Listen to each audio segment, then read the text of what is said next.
Hello and welcome, heroes, to the Crit Academy. I am your host, Justin. I'm your co-host, Brandon. And I'm your co-host, Ian. And I'm your co-host, Camden. I forgot about Camden. No. Wow. I'm so sorry. Oh. Wow. Way to show where he stands in the totem. Well, he's not at the I'm sorry. You're such a dick. This is news. All right. Yes, of course it's Sam. He's our number one fan because he's here every weekend. Which is amazing. Can we let Camden fucking go, please? No. I already done fucked him up. Apparently, who's Camden? Because that's what you just put that off as. I forgot because I covered up his face with the Audacity thing. How audacious. Oh, nice. Using big words now. You can see it in his face. He hates so you right now. he is fucking Ian. And I'm your co-host, Camden.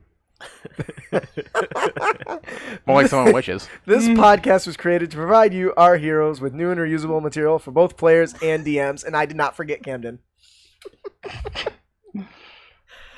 Holy shit. We hope to inspire you with creative content that you can bring with you on your next adventure. Our show may not be suitable for young children, but neither are our D&D games. Gaily. I feel like such a shithead right now. Now?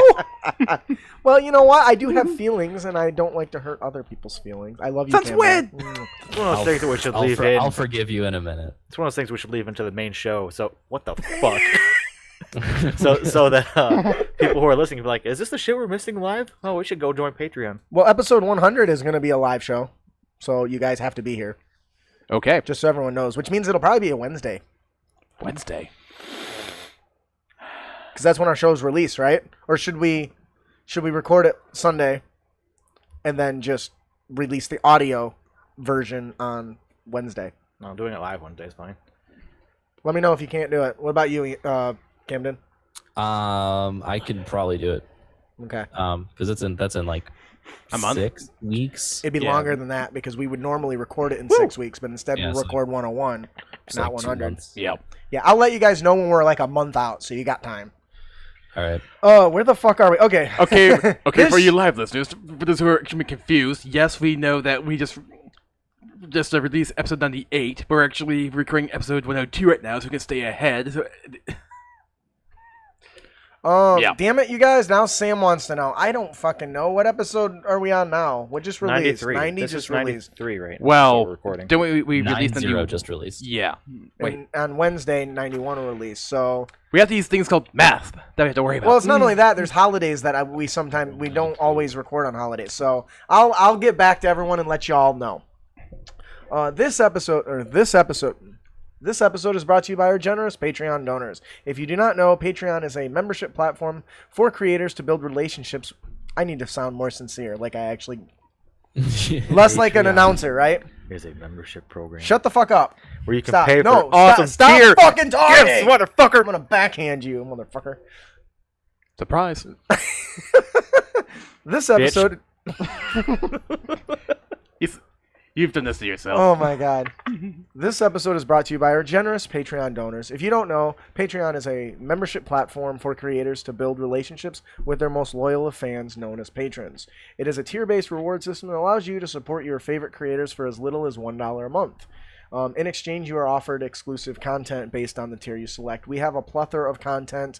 The most popular one is the $3 tier, where you can watch and enjoy our show live and get to see all the backlog of the videos of the live streams and all the stuff that gets cut. Did you wait until I'm done fucking talking? You poor Then souls. Camden didn't just send out an email about that shit? I didn't read it. Send them my email. Or a Facebook message. I can Yeah. vouch God for the damn it, people! Just... validity of Patreon and Crit Academy, thanks to Sam. Oh. Well, you got to start. Sam says, not just. Sam says, interrupting I me. will help you get fans. Oh, I love you, Sam. Shit. Where the fuck was I? God damn it. Oh, I got it. Our number one tier is our 3-star, our copper tier, which is our $3 a month. Allows you to enjoy the show live as well as experience a lot of the backlog content of the live shows that we've already recorded with all that content that's cut. Now, some of it's cut for a reason, so take it with a grain of salt, I suppose. Yeah, you poor souls. But yes, so definitely check that out. If you think our show is worth at least $1 a month, please come on, sign up for $1 and join our Discord channel and talk with a few of us and poke around and all that jazz. Join our community. You can also if Patreon doesn't interest you or you want to support the show more, Brandon does full body art for $20 and a shoulder line art for $8. Those are very reasonable price. If you really like the anime style art, he's got beautiful art. You can check out some samples over at our Facebook page and our photo album. Yeah. Before we get into the show, we really like to start the show off on a high note, and we do that by giving away fat loots. If you don't know, every episode we give away 3 adventures, compliments of our sponsors. Our first adventure is compliments of Goblinstone. Camden, who's our winner today? Our winner today is Connor.Mowers. Oh, I missed my cue! I was reading Stuff.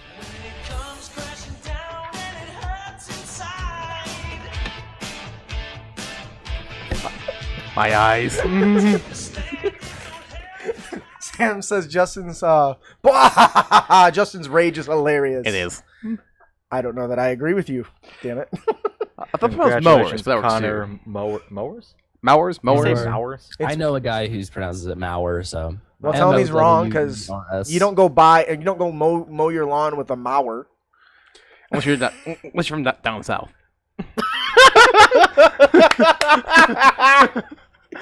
That's great. Congratulations. I'm gonna go grab the mower.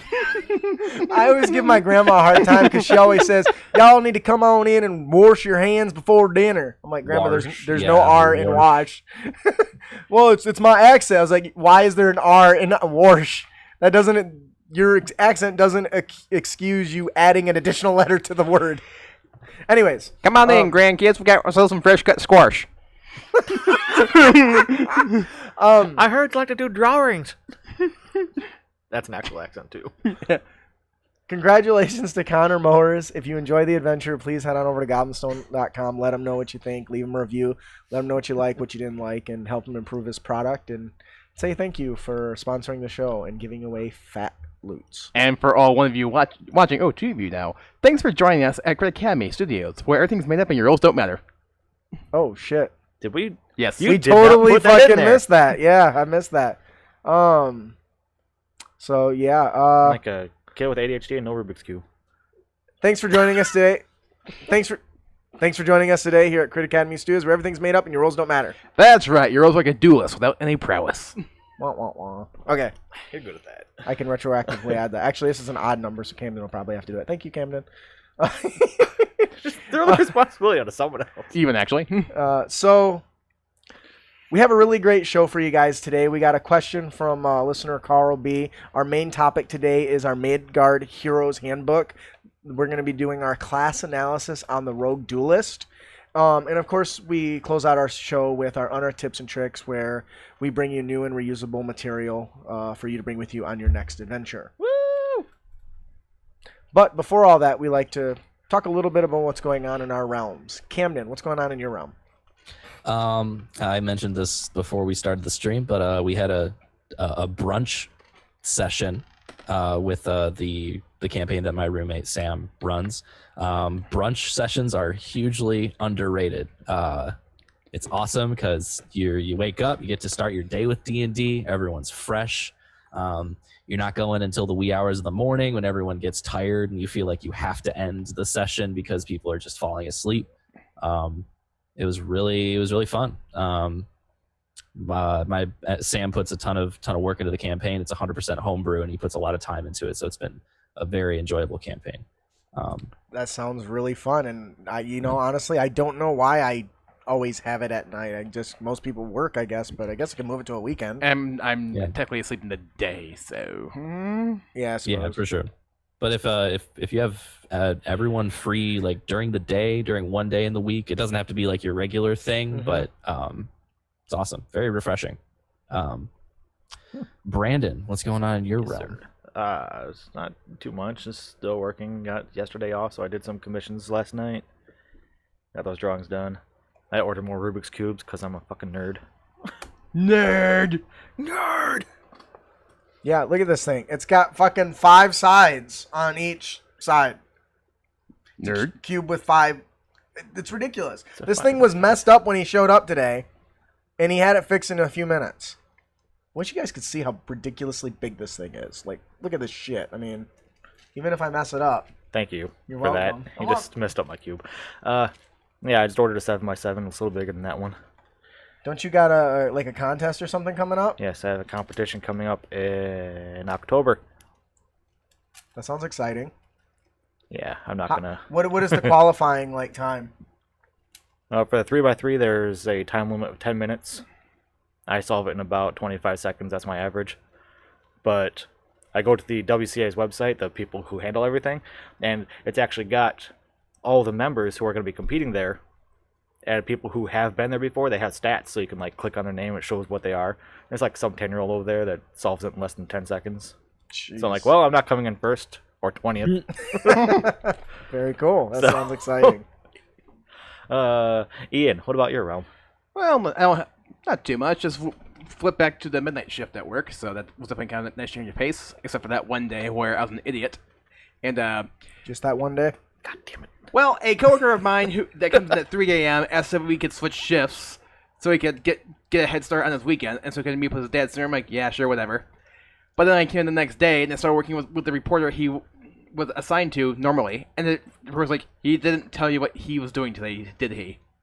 No. Why? Well, short version, the Ally Challenge is in Grand Blanc right now, which is the first time the PGA has come to Michigan in about 9 years. Yeah. Short version, I worked a 12-hour shift, and I was up since 7 p.m. the day before. Wow. Ugh. Yep. But Goddamn. on some later notes, though, I did watch all of Season 2 of Iron Fist, which was way better than Season 1. Not a high bar to jump over, though. And Pretty sure you could trip and fall over that bar. Yeah.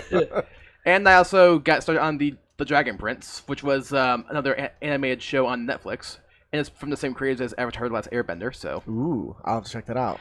Now, I do warn you ahead of time, though. For some strange reason, they picked a lower frame rate for their animation, which gives it a jerky appearance. Oh, no. And they even said, well, it was a design choice that we went with, because we're trying to make it 3D animation look like 2D animation. And it was like, it doesn't work! It looks stupid!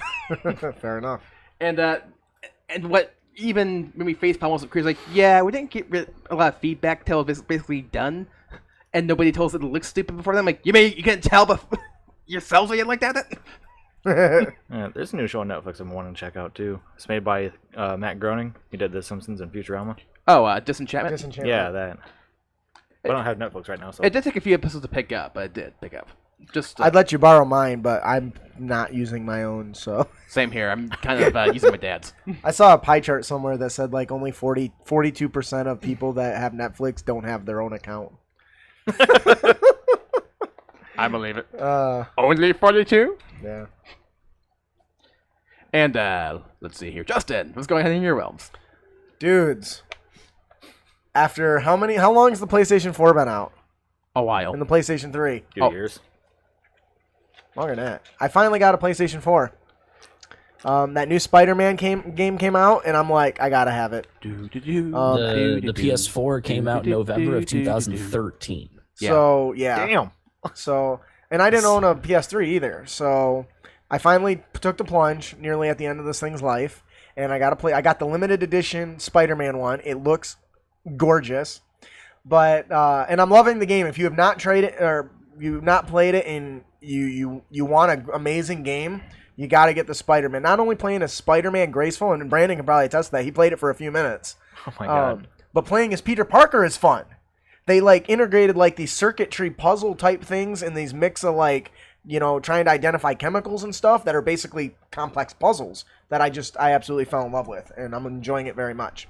The hardest part, I spent an hour trying to come up with a name for my PlayStation Network. I finally settled on something. Oh my god. If it's a pun, I quit. Total Dumas. Okay, that's not much of a pun. I'm still surprised you Say didn't it go. fast. It's a bit of a pun. That's like a play on words. Play on words. It's a more play, than it's a a play pun. on words. Yeah.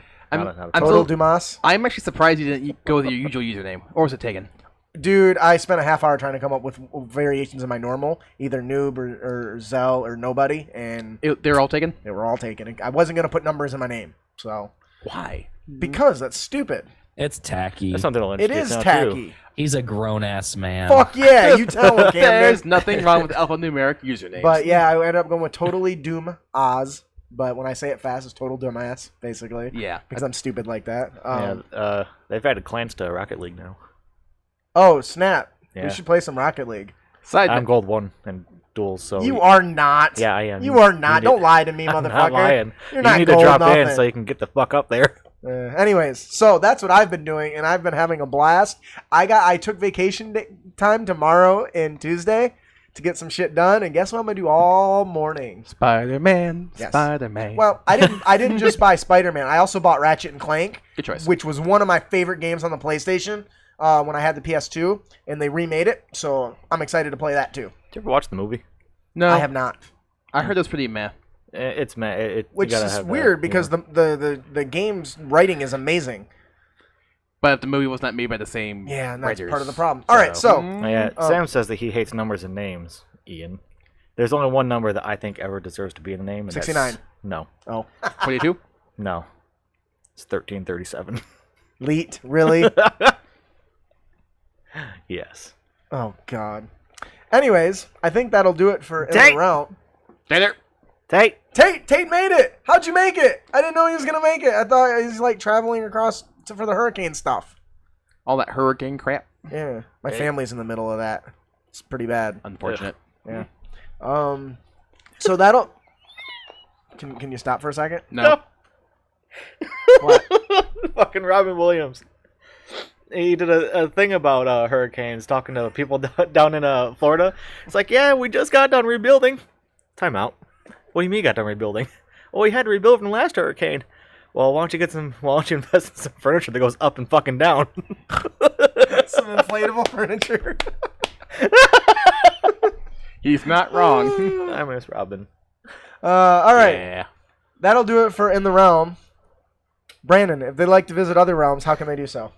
Oh, they can go to our website at www.critacademy.com, and we have a special button to Audible where you can go there, and when you sign up with us, you can get a free book and a 30-day free trial. Camden, if they'd like to visit other realms, how can they do so? Hey, you told them that we got to direct them to our website first. I know, but you did it terribly. I'm kidding. Fine. Camden, give me an. No, it's fine. I was gonna say that sounded fine. Get an audiobook. Audible book. Get a book with 30-day free trial. You did a good job, Brandon. I give it a C+. God damn it! I give it a B at least. Just kidding. You gonna be okay with that? Yes. Yes. So definitely check that out. I personally subscribe to Audible, and I listen to far more books, and I'm becoming more edumacated because of it. Mostly because not really edumacated. A lot of inspiration from Aragon series right now, though. I'm gonna move on to the Wheel of Time series next. No more misunderestimating Justin's vocabulary. Great. Now think about that one episode from Jackie Chan Adventures. I can't remember the exact dialogue, but Jay was like, "Bring on, you dumb rednecks! Dumb? We're not dumb rednecks. I here have a PhD, and Eustace here is a nuclear physicist." Oh, shit. I don't believe that for a second. Wait, Dr. Coffin? I've read your PhD work! Is what Jackie Chan yelled back at him. Sir, we're going for a meltdown. We'll drop them there rods down into the water. I agree, Sam. I wish they did something for a promotion for those of us that are already paying for it. But 30% off everything you buy isn't too bad. No. So moving on to our Let's Talk About Blank segment, we have a question from Carl B. Carl B. Brandon, would you like to take that? Curb, how do you counteract a group who appear to be spamming the light spell into the eyes of all their big enemies? Is this even possible? Played a little test dungeon last night, as I haven't DM'd for years, so it was free-flowing and easy, but they'll start using this technique for the main adventure if they can. For starters, no. Why? Because that's not how the spell works. Solar Flare! Fucking solar flare. Fucking Krillin.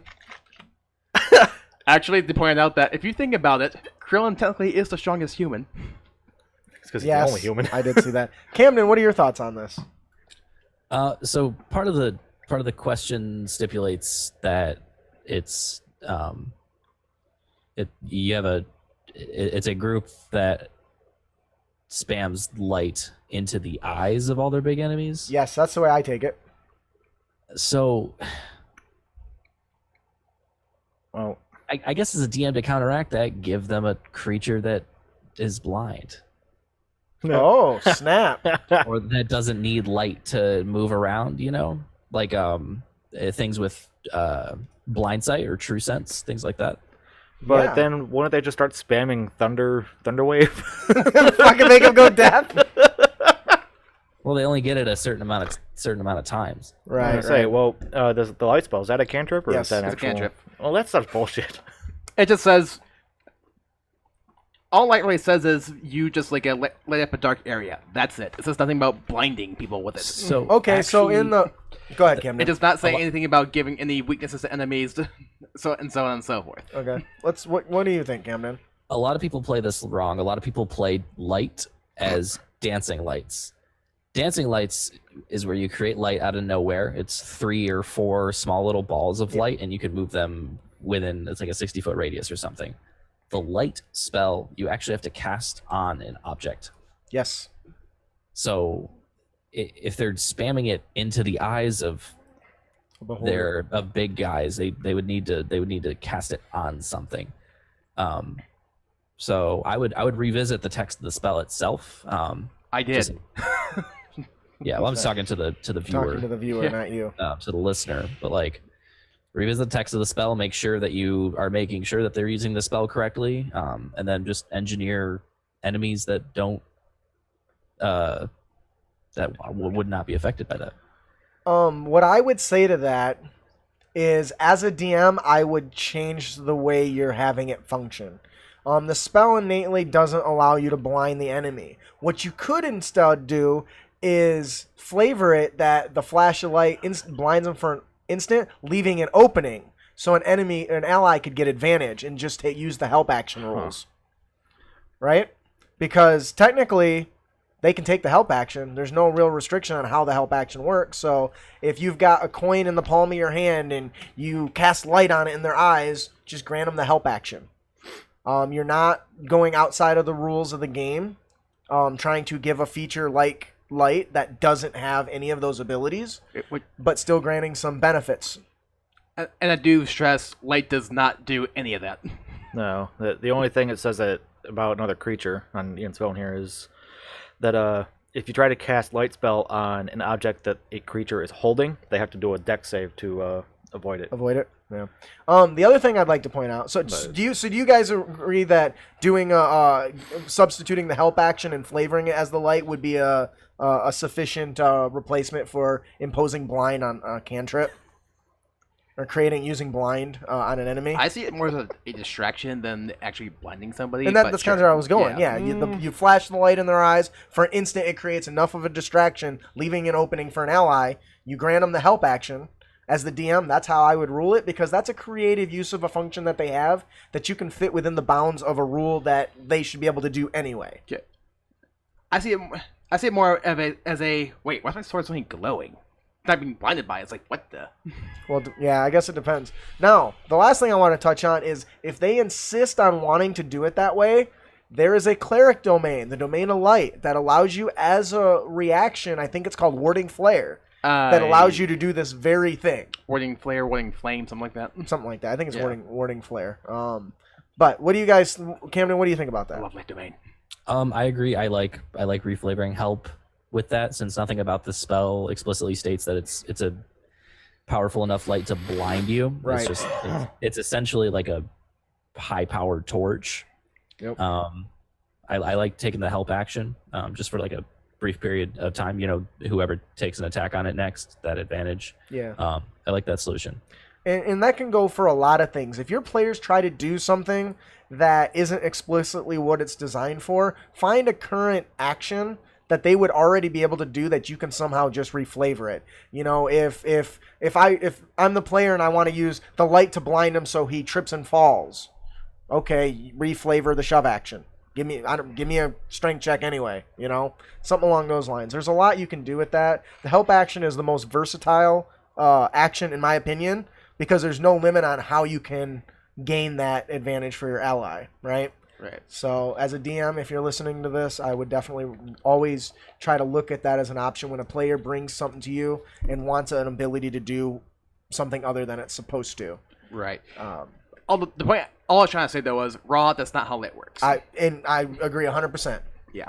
I don't think there's any disagreement on how that functions raw. Yeah. But I think we gave you a few options there, Carl. We hope you enjoy our answer. We hope it's helpful. If it's not, please send a letter of complaint to our complaint department at critacademy@gmail.com. I really should create an email called Crit Academy Complaint Department and see if I ever actually get something there that's designed for that. I think I've only ever got 2 actual complaint department complaints, and I think both of them were just jokes. Where's our $10? Yeah, that's what I fucking said. I'm sorry, I can't. I think one of them said, "Sorry, can't answer your question. You didn't send a message, or you didn't send money." So, all right. So I think that'll. Does anybody else got anything else they want to say on that? Nope. No. All right. Fucking headset. That's him. I will order you on this month a new one. I don't think it's the headset. Maybe Plug it into a different jack and see if it changes. that means I'm plugging one of your jacks. Yeah, unplug my jack and put it in to there. Okay. Jack. Me off. All right. This might be the connector too, though. So I don't know. Could be. Yeah, the one's got the janky ass connections. It's also a cheap ass headset. I'm pretty sure that's Ryan's. He left it here and never took it home. So. That'll do it for our Let's Talk. I don't hear anything at all. Well, that's what you fucking get for fucking around with shit. You told me to. Yeah, it must be the headset then. This is why I can't have nice things. Did it come back on? Ish. Ish. How much are these things? $20, $30, I think. $25. I'm not sure. Okay, when I transfer the 30, I think it's a 30% from the commissions of September, we'll just Let's buy him a headset. buy a new one. All right, that'll do it for that segment. Moving on to our main topic. Do we ever decide if it was the meat and potatoes? No, just stop. Or if it we're was we're the done with the meat and special potatoes sauce? bullshit. It's main topic, UTT. Main topic, no one listens to. So moving on. Oh my gosh, shit. No one gives a fuck.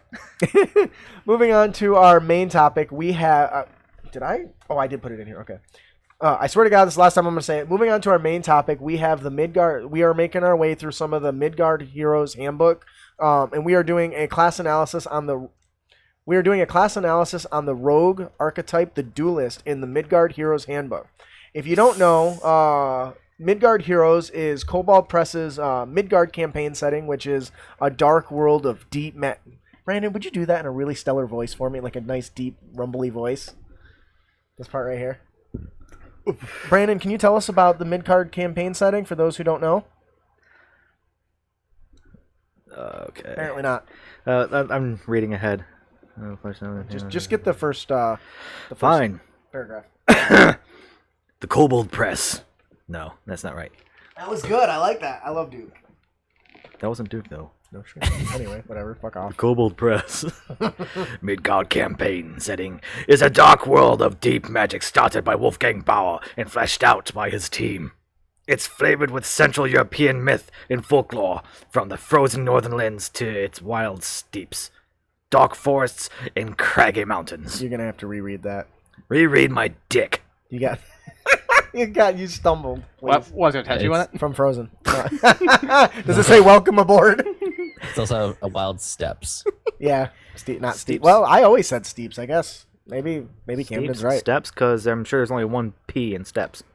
Yeah, but no, it's steps like a The burning steps. mountain. One sec. I blame Justin. Go ahead and read it again. Blah, blah, blah.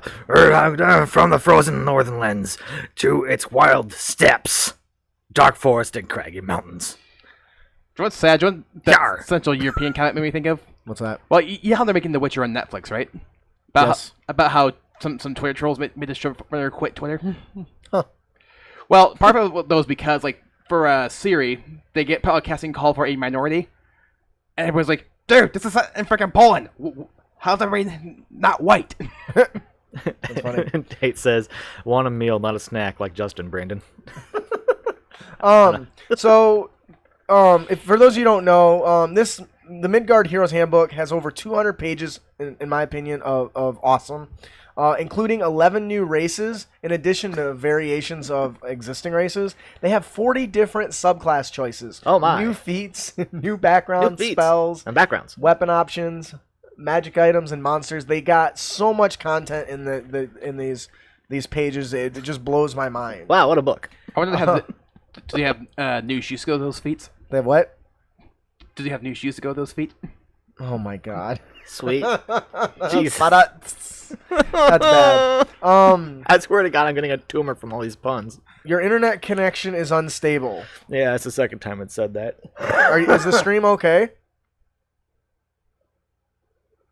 I'm gonna guess not, since nobody's moving. Camden? Yeah. Camden? What's up?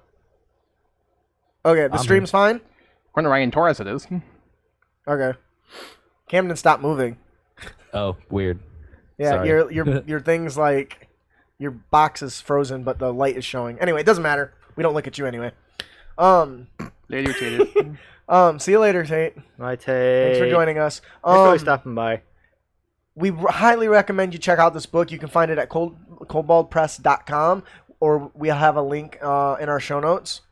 Also, when these episodes air, it'll also be the tool on our website. So you can just click the tools page and find a link that'll direct you to their sales area. Tate gave us a big ol' bear hug. Hugs to all. See, the weird thing about hugging people with big beards is their beards tickle your nose. No, I believe that if Tate were to like give me a hug, his beard would just eat my head. It would be like, and that's it. The great bearded one. That's how it gets longer. Feed me. Sam says Camden froze in like the best pose, so don't even worry about it. I'm looking good. Looking at this stream now. It's pretty glamorous. Yeah, it did come back though, so it'll fix. Yeah. Oh, okay, cool. Anyways, so definitely check it out. It's amazing content. So thank you to Wolfgang Baur. So thank you, Wolfgang Baur, for letting this is amazing content. So thank you, Wolfgang Baur, allowing us to work our way through some of the classes in our class analysis. I'm really excited. We only have this one's kind of long, so we only had time to do one for the Rogue, and it is the Duelist. Camden, would you like to take that little paragraph there? Oh, by the way, sorry. Yes, Camden, would you like to take that? No, what's the by the way? If you are following the notes, Sam went through and made some little notes of his own in the comment section of our show notes. So make sure we're reading those and then trying to our best to address what he... I was wondering what that was. I was getting like email after email. It's like, hey, someone's editing stuff. I'm like, okay, that's nice. Edit. That's nice. Edit. God damn it. Camden, would you like to tell us about the Rogue... Would you like to tell us about the Rogue Duelist? Yeah, what kind of voice are you looking for? As long as we can understand it, man. There's some of the voices we've done that are hard. Like when I try to do the gangster accent, like I can't do it like Ian, so it's really hard to understand. No. Fuck no. It's Camden's turn. God damn it, people. Metal update. Shut up. Cost so much money. This is my money. I'm Batman. The Roguish Duelist is a lightly armored combatant who favors quick, precise attacks with a light weapon in each hand. The Duelist is murderously effective when fighting one-on-one. The quick, resourceful, and precise Duelist may look like an artist, but more often, he or she is just another killer for hire, but one with a dashing and lethal sense of style. Dashing. That was nice. Dashing. That was really good. We think of Rick and Morty. You're oh boy, here I go killing again. So, as a reminder, this is a archetype of the Duelist, so you would pick this up at 3rd level. You mean Rogue? What did I say? Duelist. That's definitely not right. No. So as a reminder, this is an archetype of the Rogue. So once you acquire this archetype, or you choose this archetype at 3rd level, you get access to Prowess. You learn techniques that are fueled by a special reserve of strength called Prowess. Man, that sounds familiar. Yeah.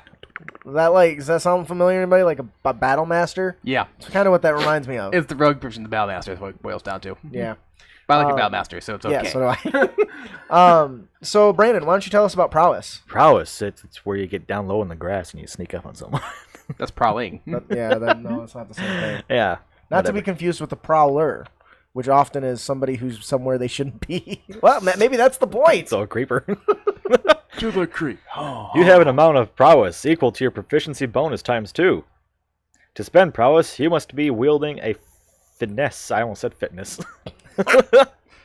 You must be wielding a finesse weapon in one hand and have either nothing or a dagger in your other hand. You can spend prowess once per turn. You regain all spent prowess when you finish a short or long rest. Hey, Can you say that so people can hear you? That was bad. You must be wielding a finesse weapon in one hand and have either nothing or a dagger in your other hand. You can spend prowess once per turn. You regain all spent prowess when you finish a short or long rest.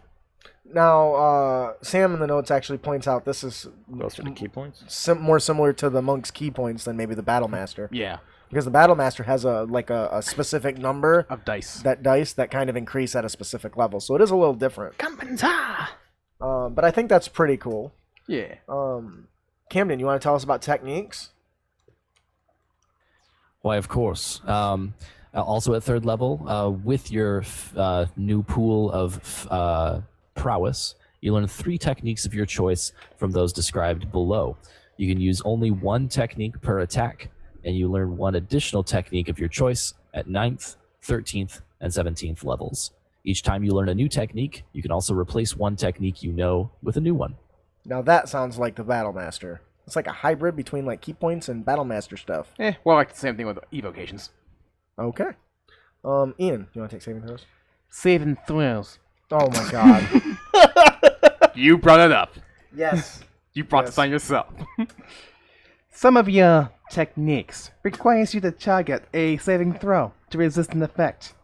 The saving throw DC is 8, plus your proficiency bonus, plus your dexterity modifier. That's really good. You're really good at that. You should just talk like that all the time. And then just kind of wear really swagger suits and slick your hair back if you can. Are you going to Then make me flip an a coin. offer that you can't refuse? Oh man, that's funny. Boss, we got an offer from the rogue. So that's really interesting. So overall, this is sounding pretty cool. You're expending these special dice to execute special maneuvers, which I'm a big fan of. I love the Battle Master because I feel like I've got so much versatility in what I want to do. While normally if I'm a fighter, I can choose to try to disarm an enemy, I can choose to try to grapple them. Having features that allow me to do that in addition to making an attack or parrying a blow is always something that's really intrigued me, because while I know I have a lot of those options, to be able to have them put in front of me in addition to my normal actions is always really, really fun. It's funny. Every time I hear the word grapple, I think of Jax from Mortal Kombat 2. He just grabs you and goes, "Gotcha!" And he throws you. And punches you in the nose. I missed that That's game. funny. So what is he asking about right here? So Sam's in his notes says, I think he's in regards to the fact that the one of the prowess requirements is finesse weapons. And he says it feels like it limits the weapons considerably. Yeah. Which I think is kind of the point. Because in actually one of his later comments, in one of his later comments, he talks about the automatic grapple being unbalanced. But if your character's a dex build, breaking that isn't gonna be hard at all. No. So I think it's meant there. It's meant to be that way, to be a way to balance out that character in some of the additional features. But I can't speak for sure on that because I haven't play tested this. But I do know that the Kobold press stuff is very well play tested. More than any other third party content. Not gonna lie, the ring through some of this makes me think of the Three Musketeers movie, the one that starred Michael York back in the 60s. Uh-huh. Because they actually did go out of their way to make the combat as authentic as possible. Yeah. And it shows. For sure. I mean, it's not as flashy as you expect from Hollywood, but that's not the point. They're trying to go, this is how people fought back then. Yeah, I just pull out a gun and shoot. They have... They had revolvers, didn't they? Or muskets? Yeah, muskets. They're one shot. Indiana. So, you only need one shot. Indiana Jones. Yeah. That's what I'm thinking. Yeah. So, as if you didn't get enough cool stuff at 3rd level, in addition to your prowess, you gain access to the Dancing Blade. Dancing blade. You can wield a rapier as a light weapon, provided you have nothing heavier than a light weapon in your other hand. So, that's interesting. Because this allows you to do wield with a rapier. Yeah. Isn't it rapier finesse? It is, but it's not light. Mhm. Right. So now, what I'm seeing is a rapier in one hand and a dagger in another hand. Which is what a lot of duelists used to do, so that makes perfect sense. Yeah, and I agree. So I really like the flavor that they're going with this. I've seen it done, Sam. In fact, there was actually a build in 4th edition that did just that. Yeah. Who would make a strength-based rogue? That's what he said. I've done that, but I also wasn't building an optimized character, and it was more fun than it was, efficient. I think we've talked about it on the show. Probably. It was the orc who thought he was a rogue, and instead of picking lock, just fucking broke him. It's like, I pick lock. You do not see me. A little confused. Okay, Drax. Yeah, I was gonna say that's Drax. Yeah, well, I'm sure that rogue build's been around for a long time. But anyways, so that to me is really interesting. I love the idea of having the rapier in one hand and like a dagger in the other to kind of shimmy, shiv them in the side. I'm confused by that. What's the difference between a finesse and a light weapon? One's light and one's not. And You can does have a that finesse affect anything? weapon, and you can have a light weapon. You can also have a light finesse weapon, right?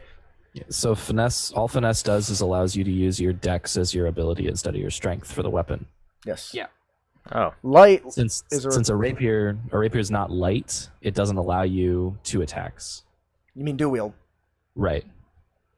Unless you take a feat. So I was looking at Unless you have a feat, right? I was looking at prowess between that and dancing blade. Right. Because prowess says you need to have a finesse weapon. Yes. Yep.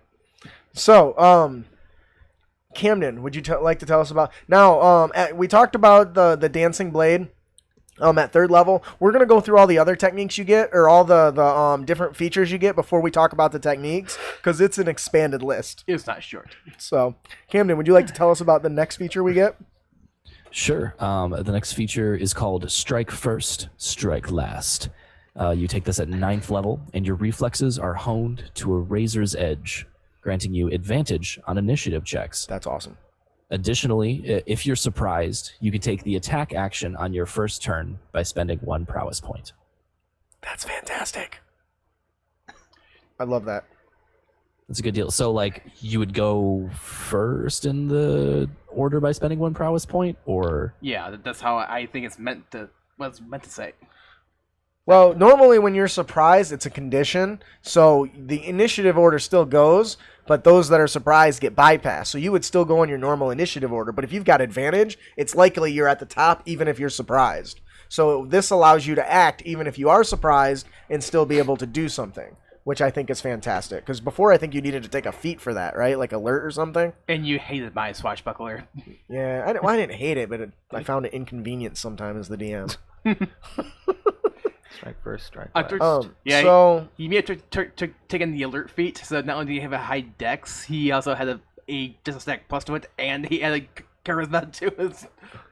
Yeah, that was great. So from a from like a flavor standpoint, it talks about your reflexes are honed to razor's edge. I assume that means as soon as combat happens, even though you're surprised, you have a quick draw feature, right? You can draw your weapons really quickly and be ready for combat faster than somebody that says, like, if somebody was to jump out and say, boo, and startle me, instead, as I'm startled, I fucking pull out my dagger and stab you. I mean, how does that sound to you guys? Happy birthday! Like, from a role play perspective, how do we explain this feature? I mean, it talks about it's being honed to a razor's edge, but does that just pure reflexes, or is it something? Does does thought go through their brain that they have time to react, or is it just automatic? Nice to think of muscle memory. Ooh, That's what I was. That's the Okay. best way. 'Cause Yes, it makes me I think agree. of old videos on the internet a long time ago. Some ladies interviewing a baseball player, Mhm. and a baseball comes flying out from the field, and he just turns around and catches it because someone said heads up. But in the time that he turns around, it's like a split second. It's like, oh, there it is, and he grabs it, and it's like right before it. So he had no time to think. No, it was So- just muscle memory. So I think muscle memory is a really good example of what this feature does. Do you agree with that, Camden? Yeah, absolutely. I'm thinking of like kind of a blind sense type deal, with a lot of different creatures in the D&D universe. What also comes to mind, I don't know why, is the finale of The Last Airbender, when he's fighting the Fire Lord and he feels the Fire Lord coming out to him. It's through the ground vibrations that Toph taught him how to do. Mhm. But like he senses it coming and his foot just vroom, and catches him just before it hits him. But I would say that this is all muscle memory, since this is a highly trained fighter, you know. Yeah, I agree. Brandon, would you like to take the next one, and then Ian take the deep reserve?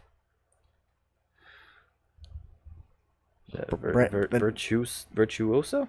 I think it's virtuoso. Virtuoso at 13th level. Choose 2 skills from the following list: acrobatics, athletics, deception, history, intimidation, persuasion, sleight of hand. You gain proficiency in the chosen skills, or add double your proficiency bonus if you are already proficient. That's really cool. Yeah. Virtuoso. Virtuoso.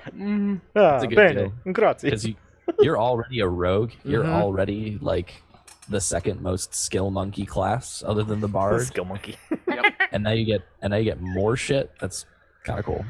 Yeah, and You can become a skill gorilla. Yeah, exactly. I like stuff like this because I'm big into skill checks and skill challenges, and getting the most out of abilities and features that are not just combat related.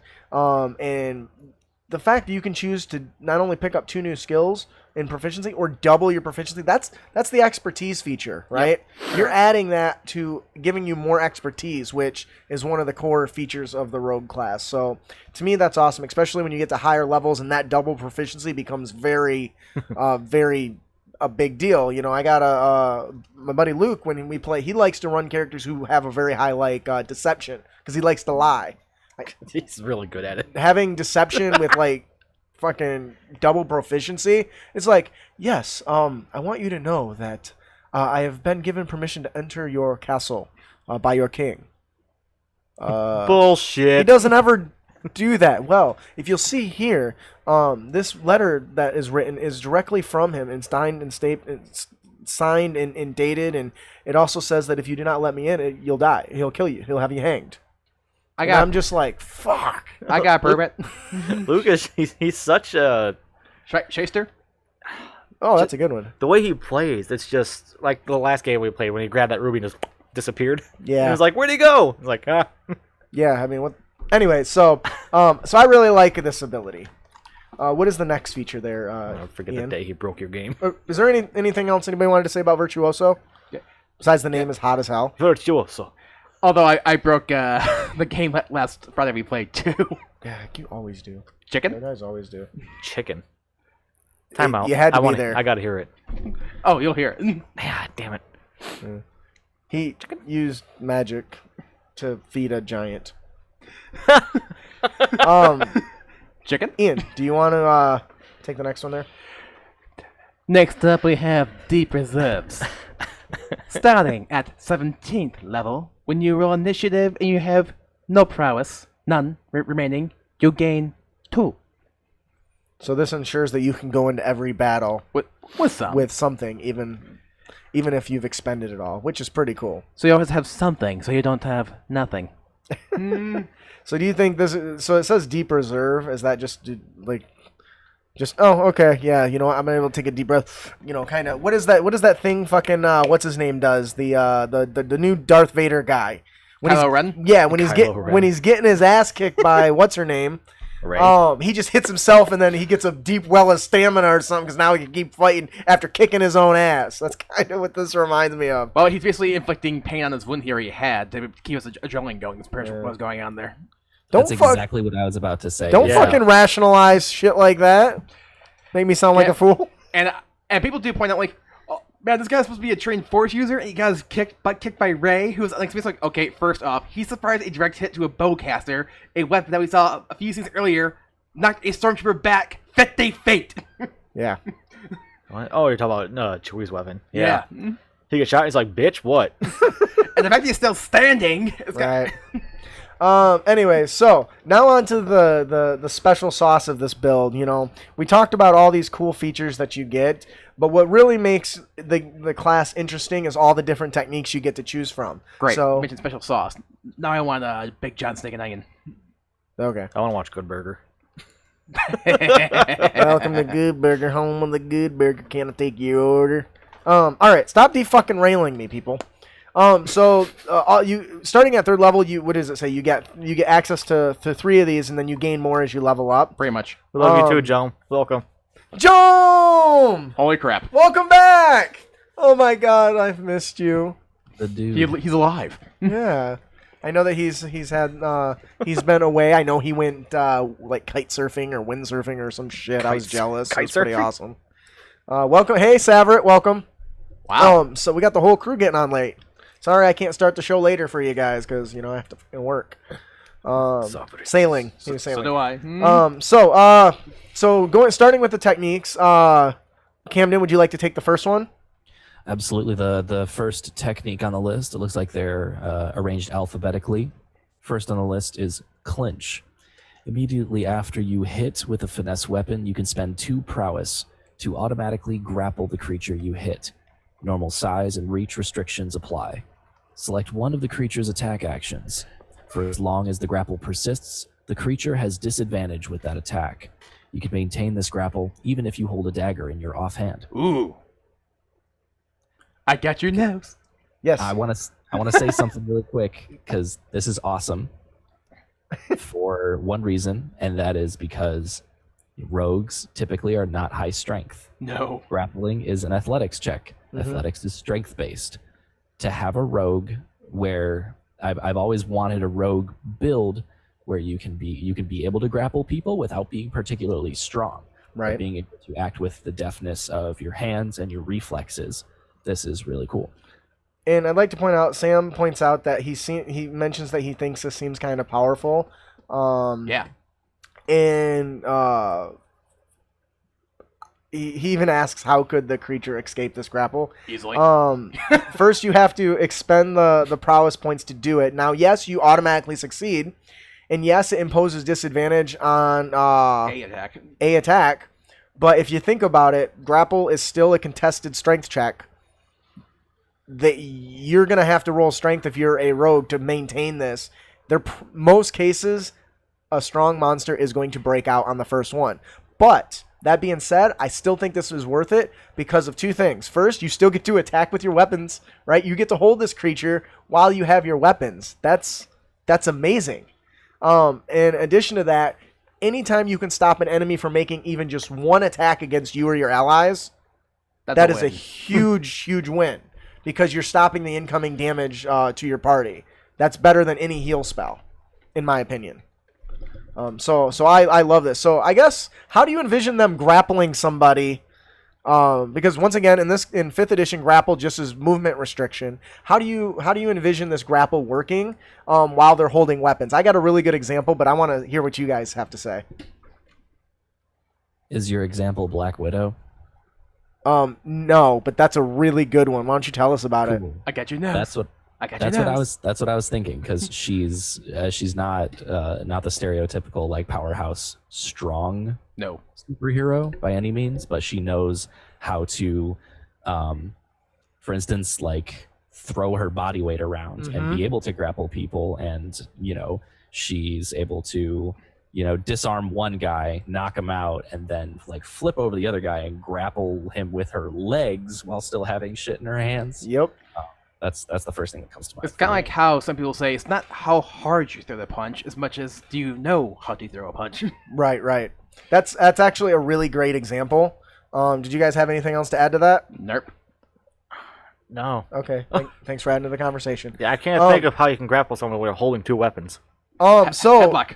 yes, I was gonna say putting your blades up to their neck. No, yeah. That's the most traditional thing I could think about. That works too. Or holding one blade to their neck and shoving a dagger in their side, right? That work. You're technically able to still, do some attacking. It may not be the traditional style, but being able to hold a dagger to somebody's neck and shiv them with the rapier or the other way around is a very effective way to grapple. It looks like Sam in the chat is asking about where does it say maintaining a grapple. The default condition of being grappled is you're fucking grappled. And when you follow the grapple rules, the only way out of a grapple is to use a strength check if the person doesn't let you go. Yeah. Right? Or some other means. Strength or acrobatics for the defender. Yeah. So the defender gets to choose acrobatics or strength, but acrobatics or athletics are going to be technical, but yeah. Yeah, and if it's a more acrobatics based character, and they chose that, you still have as an acrobats build or as a dex build, you still have a high chance of success. But also keep in mind, the attacker always uses athletics though to maintain grapples. Yes.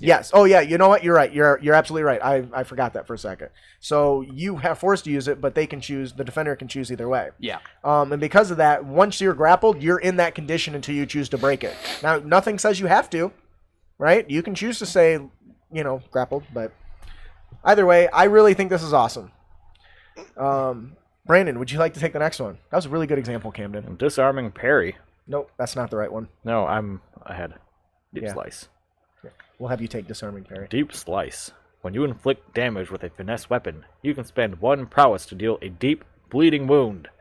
At the start of its turn, the bleeding creature must make a successful Constitution saving throw, or take 3 1d6 piercing damage. Ow. On a successful save, the effect ends. The creature or its adjacent ally can end the effect by spending an action to use a healer's kit, or to make a successful wisdom medicine check against your technique save DC. Wait, what? It makes sense. Oh, yeah. Even if you don't understand it, we do. Yeah.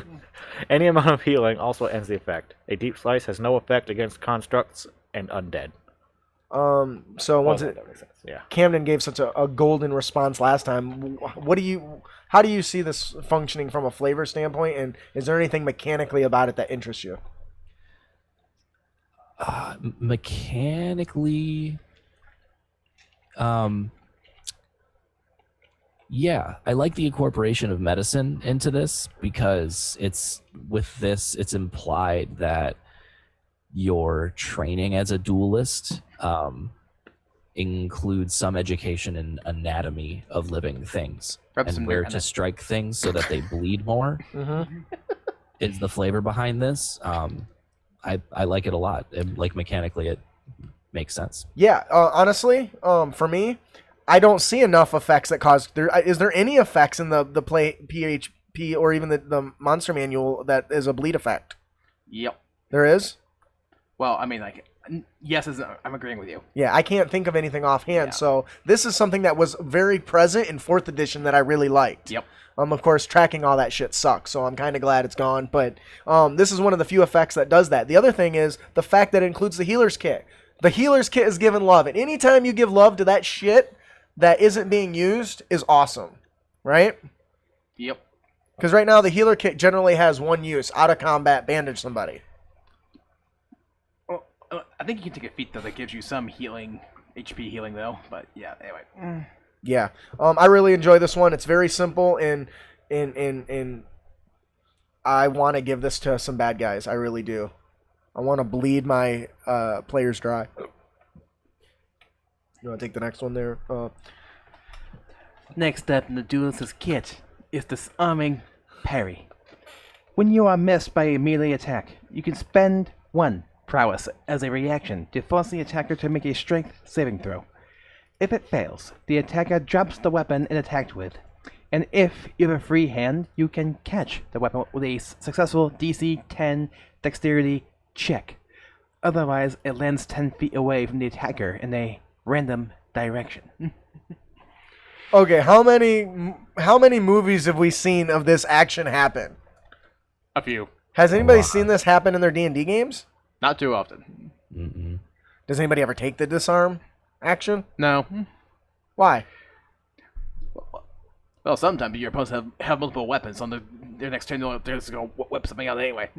Well, I think it's simpler in that just most players want to do a lot of damage, so they don't always think about the most strategic thing. This is becoming an option, a part of your character build, which then makes it more of an expectation if you choose to take it. But the fact that you can attempt to catch the weapon is awesome. I got your sword. Because if you think about it, if it's if it's the same type of weapon that the character can already dual wield, how awesome it is to catch somebody's weapon and stab them with their own weapon. Even if you can't dual wield, sneak attack them if it's like a finesse weapon or something. If it meets the conditions, you can catch their weapon and kill them with their own shit. And I think that's glorious. Yep. Actually, John, we kind of covered that already. How this is like essentially the Duelist has been. The Duelist is basically the rogue's version of the fighter's battlemaster. Yeah, with a bit of the key monk's key mixed in. What I think is cool about this is it gives us a lot of flavor to work with, because every time you succeed at disarming, you can create some sort of flourish of how it flails in the air, and you catch it behind your back when you're spinning and thrusting and shit like that. Parry, thrust, good. And I think that adds a lot of flavor to the combat. I like that the DC is a flat DC, and it's static, which means it doesn't get super powerful. So the higher level you are, the less effective it is.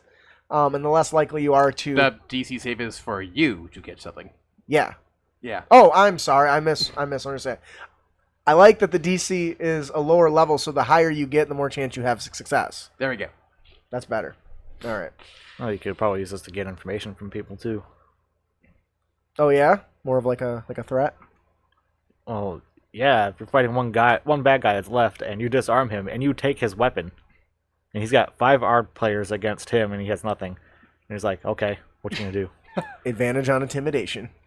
Persuasion. I'd give advantage on anything for some shit like that. That's really clever. I like that. That's a good one for taking a hostage. So the next technique you have access to is that you can choose from. What? Jom. I miss Jom so much. He says Allah Akbar. Jesus. It's messed up. The next one you get is the next option you have is driving assault. When you take the attack action, you can spend 2 prowess and press your target back until the end of your turn. Each time you hit with the finesse weapon, the target must succeed on a dex saving throw or move 5 feet away from you.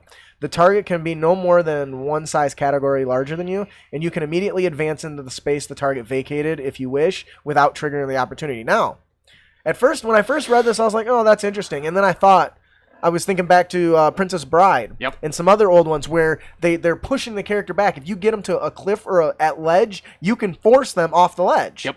That's fantastic. I have actually one-shot bosses doing that. Well, I would give them a save to catch on the ledge, but I They can failed. definitely...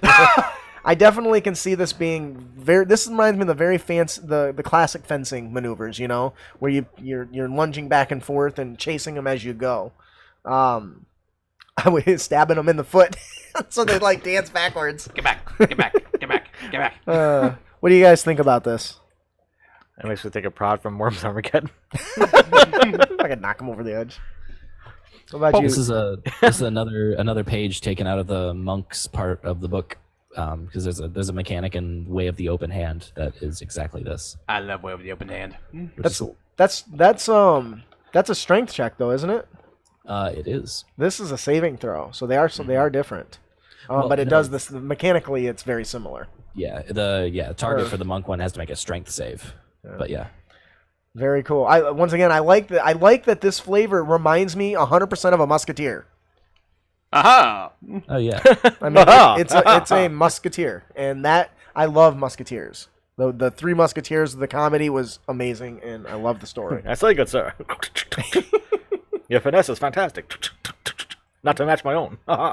Camden, would you like to take the next You are one? amazing. But doesn't mean you don't. Of course. I'm not left-handed. No, wait. Neither am I. No, wait. I'm not right-handed. That's right. Well, We got a new whatever. follower on Twitter. Yay! Why? We're not streaming on Twitter, Nice. are we? It doesn't matter. You know how many of those things I get a day?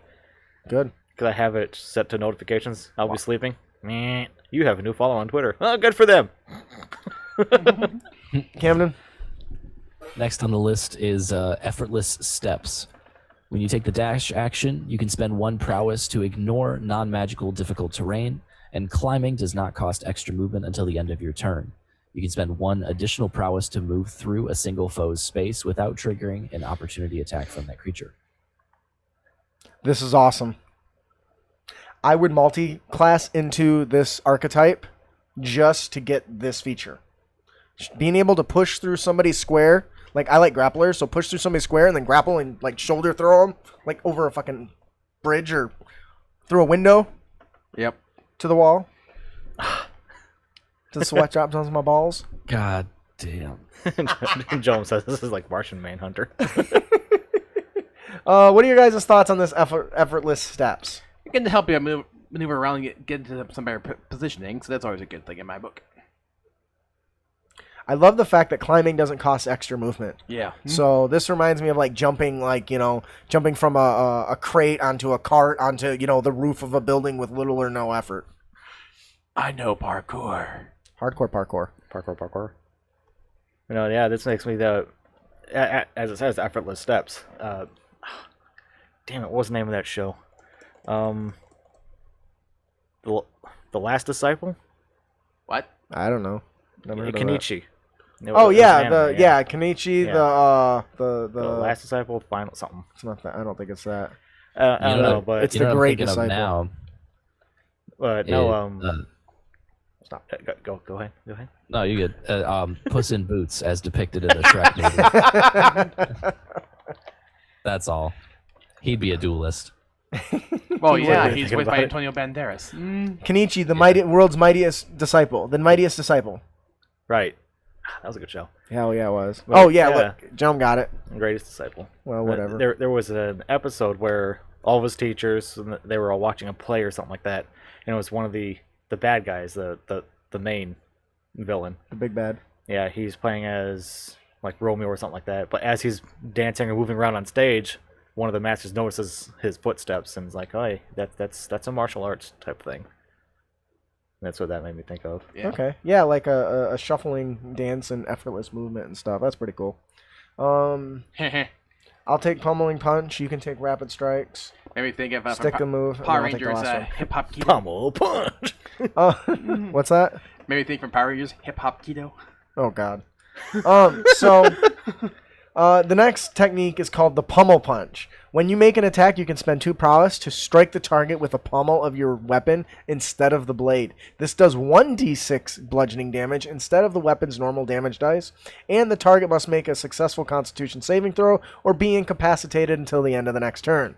The target can be no more than one size category larger than you. Pummel Punch. Yeah, this is You see this a lot in shows. Yeah, this is basically like pistol whipping them with the Yep. right. Yep. Except with a pistol, it's a weapon, right? Like bashing them in the side of the skull. I find it interesting that it's 1d6 damage instead of the normal. So if I make an attack with my rapier and hit you with the pummel punch of my dagger, it ups my dagger's damage. It does, actually. Because I'm cracking your skull. Let's crack some skulls. Conk. What do you think about this, Camden? I think this is pretty cool. It definitely gives more of the flavor of like the experienced kind of scrappy fighter to the rogue class that I feel like a lot of people could use. That one's pretty straightforward. I think it's pretty cool. I like flavoring this as the pistol whip sucker punch type deal. I wonder if you could use this as a surprise attack. Aha! Why wouldn't you? Like you're sitting there and you got your hand on the handle of your sword, but it's on there in such a way that it doesn't look like you're gonna draw it. Okay. And as your attacker comes up, you say, "Okay, I'm gonna do a surprise attack or a ready in action, so that when he comes up, I'm gonna dodge and just go pap, crack him in the chest."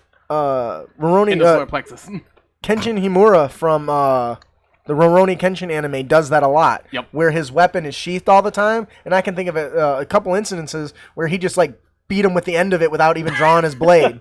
Or he drew it like it extended from his sheath and then punched him in the gut and then pulled it down. I think one guy ended up in a ceiling once. Yeah. He just hit him and he went right into the ceiling. The one thing I want to point out is the fact that it's got, and we really need to pay attention to Sam's comments. I kind of already started overlooking them.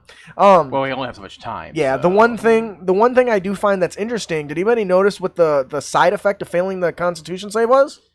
Incapacitation. Yeah, you get knocked out. Yeah, that's huge. That's a big deal for just a part of your attack, don't you think? Yep. I mean, to me, and now it's only until the end of its next turn, which means you're stopping it from getting any actions if it fails its con save. This kind of reminds me of some of the abilities the monk has. Doesn't the monk have an ability that stuns the stunning palm or something? Stunning fist. Stunning fist? Stunning blow, something like that. Yeah, this kind of reminds me of that because being able to... It's a quivering palm. No, that's something else completely. Oh, okay. Never mind. Quivering palm. My wife says I have a quivering palm. Yeah. But let's say, I'm pretty sure Brandon remembers quivering palm from that one Battle Royale game. Yeah, and him being underway. Yep. Did you experience the quivering palm while you were underway? No. No, okay. Anyway, so that kind of reminds me of it. I love that it's incapacitating in the target for a turn because you're essentially got an ability now that can take a target out for a round. And once again, I'll come back to anytime you can stop something from attacking or successfully attacking is better than any heal spell. So I would totally love this as a healer build. Just to pummel the shit out of everything. Ian, would you like to take the next one? The next one is Rapid Strikes. If you make a second attack with a light weapon in your offhand, you can spend 1 prowess to add your ability bonus to this attack's damage roll. Aha! What do you guys think about that? More damage is more damage. Yeah, essentially it's giving them 2-weapon fighting, if I'm not mistaken. For this attack, anyway. Right. Yep.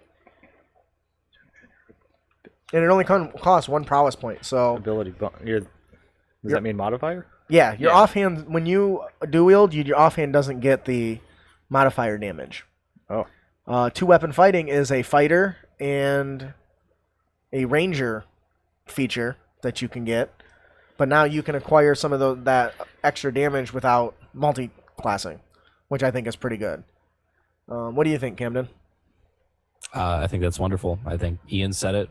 An opportunity for more damage, and you're getting closer to that the actual dual wielding feel, which is awesome. But yeah, that's a pretty simple one. Yeah, I enjoy it. Brandon, you want to stick the move, and then I'll take the last one. Stick and move. Is it supposed to Story be... of my wedding. No, stick and get the hell out of my way. Is it No. stick and move or stick the move? It's stick and move. Nah, stick and move. After you attack with a finesse weapon, you can spend 2 prowess as a bonus action to move half your speed. This movement does not provoke opportunity attacks. That sounds like a feat. Or a class ability. Is it a class ability? Depends. I know it sounds very similar to the mobile feat. So basically, you're getting a nice, good, clean blow, and then while they're recovering, you're dashing away. Oh, this goes great with the pummel punch. Fucking punch him in the gut and run away. Run away! Joe says bad jokes will make the queen angry. Yeah. Oh, dude, you have no idea how many yelling at. Like, I'll be listening to the show when we're driving around. You're like, what the hell did you just say? I don't think anything's got her quite as bad as when I had to explain to her what a conquest paladin was. Yeah. She's like, why are you comparing me to a conquest paladin? What is it? I'm like, I love you.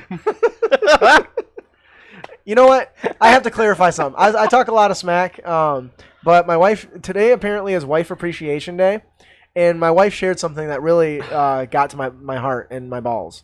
To my heart. She said, even though I think it's awesome to have an excuse to get me cupcakes, she says something along the lines about you shouldn't, when you've got the right husband, like every day is Appreciation Day or something. And then she tagged me in it. And at first I was skeptical. I was like, what one are you suggesting I am? Somebody who brings cupcakes. But it was very nice of her. Apparently I'm a good husband. In spite of all the smack talk. So I really like the stick and move. Camden, anything else you wanted to touch on there or no? No, also a pretty simple one. Oh, I thought tagging strike was the last one. I was wrong. There's 3 more. I'll take tagging strike, and then we'll have Camden take the wall of flashing steel. And okay. All right. So tagging strike. This one's interesting. When you hit a creature with a finesse weapon, you can spend 2 prowess to impair your target by cutting a strap, injuring a joint, or dealing some other distracting blow. The target must make a successful Constitution save or have disadvantage on the first attack or ability check it makes during its turn. The effect ends when the creature makes a saving throw successfully or spends an action to end it, readjusting its gear, regaining its balance, etc. Before I give my 2 cents on this, it looks like Sam wants to add his 2 copper. He likes this mechanic. He feels that this is often approached within roleplay or flavor, but there's no mechanics to back it up definitively. I think I said that word right. Often leaving the DM to think of something worthwhile, but not game-breaking. I'm going to come back to the help action. But what do you guys think about this? Well, it hinders an enemy, which is good for your party. Which is awesome. Okay. I like that in the description it kind of gives you examples of what you would do. Right? And I meant the dick! I can't believe they all kicked you in the dick! Camden, what do you think? Camden, what do you think? I also like that it gives you examples of what could happen. I like that this is kind of bard flavored in that this gives a lot of opportunity for you to flavor this strike as you'd like. Mm-hmm. And you can do any array of funny, distracting things. This allows for a lot of opportunity for role play. This is really cool. I like it. So let me ask you guys something. I agree 100% with what you just said. Why would you take this one over Pummel Punch? Because this one, yeah, it imposes disadvantage, but the other one incapacitates them. That means advantage on all attacks, right? If they're incapacitated? No, they just check that. It just means they can't take any actions. Okay, well, wouldn't you fall down, though, and fall prone if you're unconscious?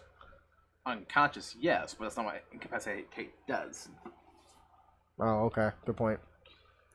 I thought that's what it was. Yeah. Would you knock someone out?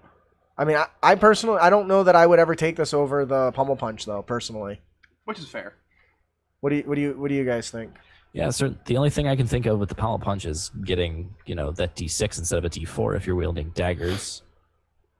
That's a great point. Yeah, because as Sam pointed out, all incapacitate means no spells, no actions or reactions. Yeah. Or movement, I believe, too. So, yeah. Yeah, I guess it's not the same as unconscious.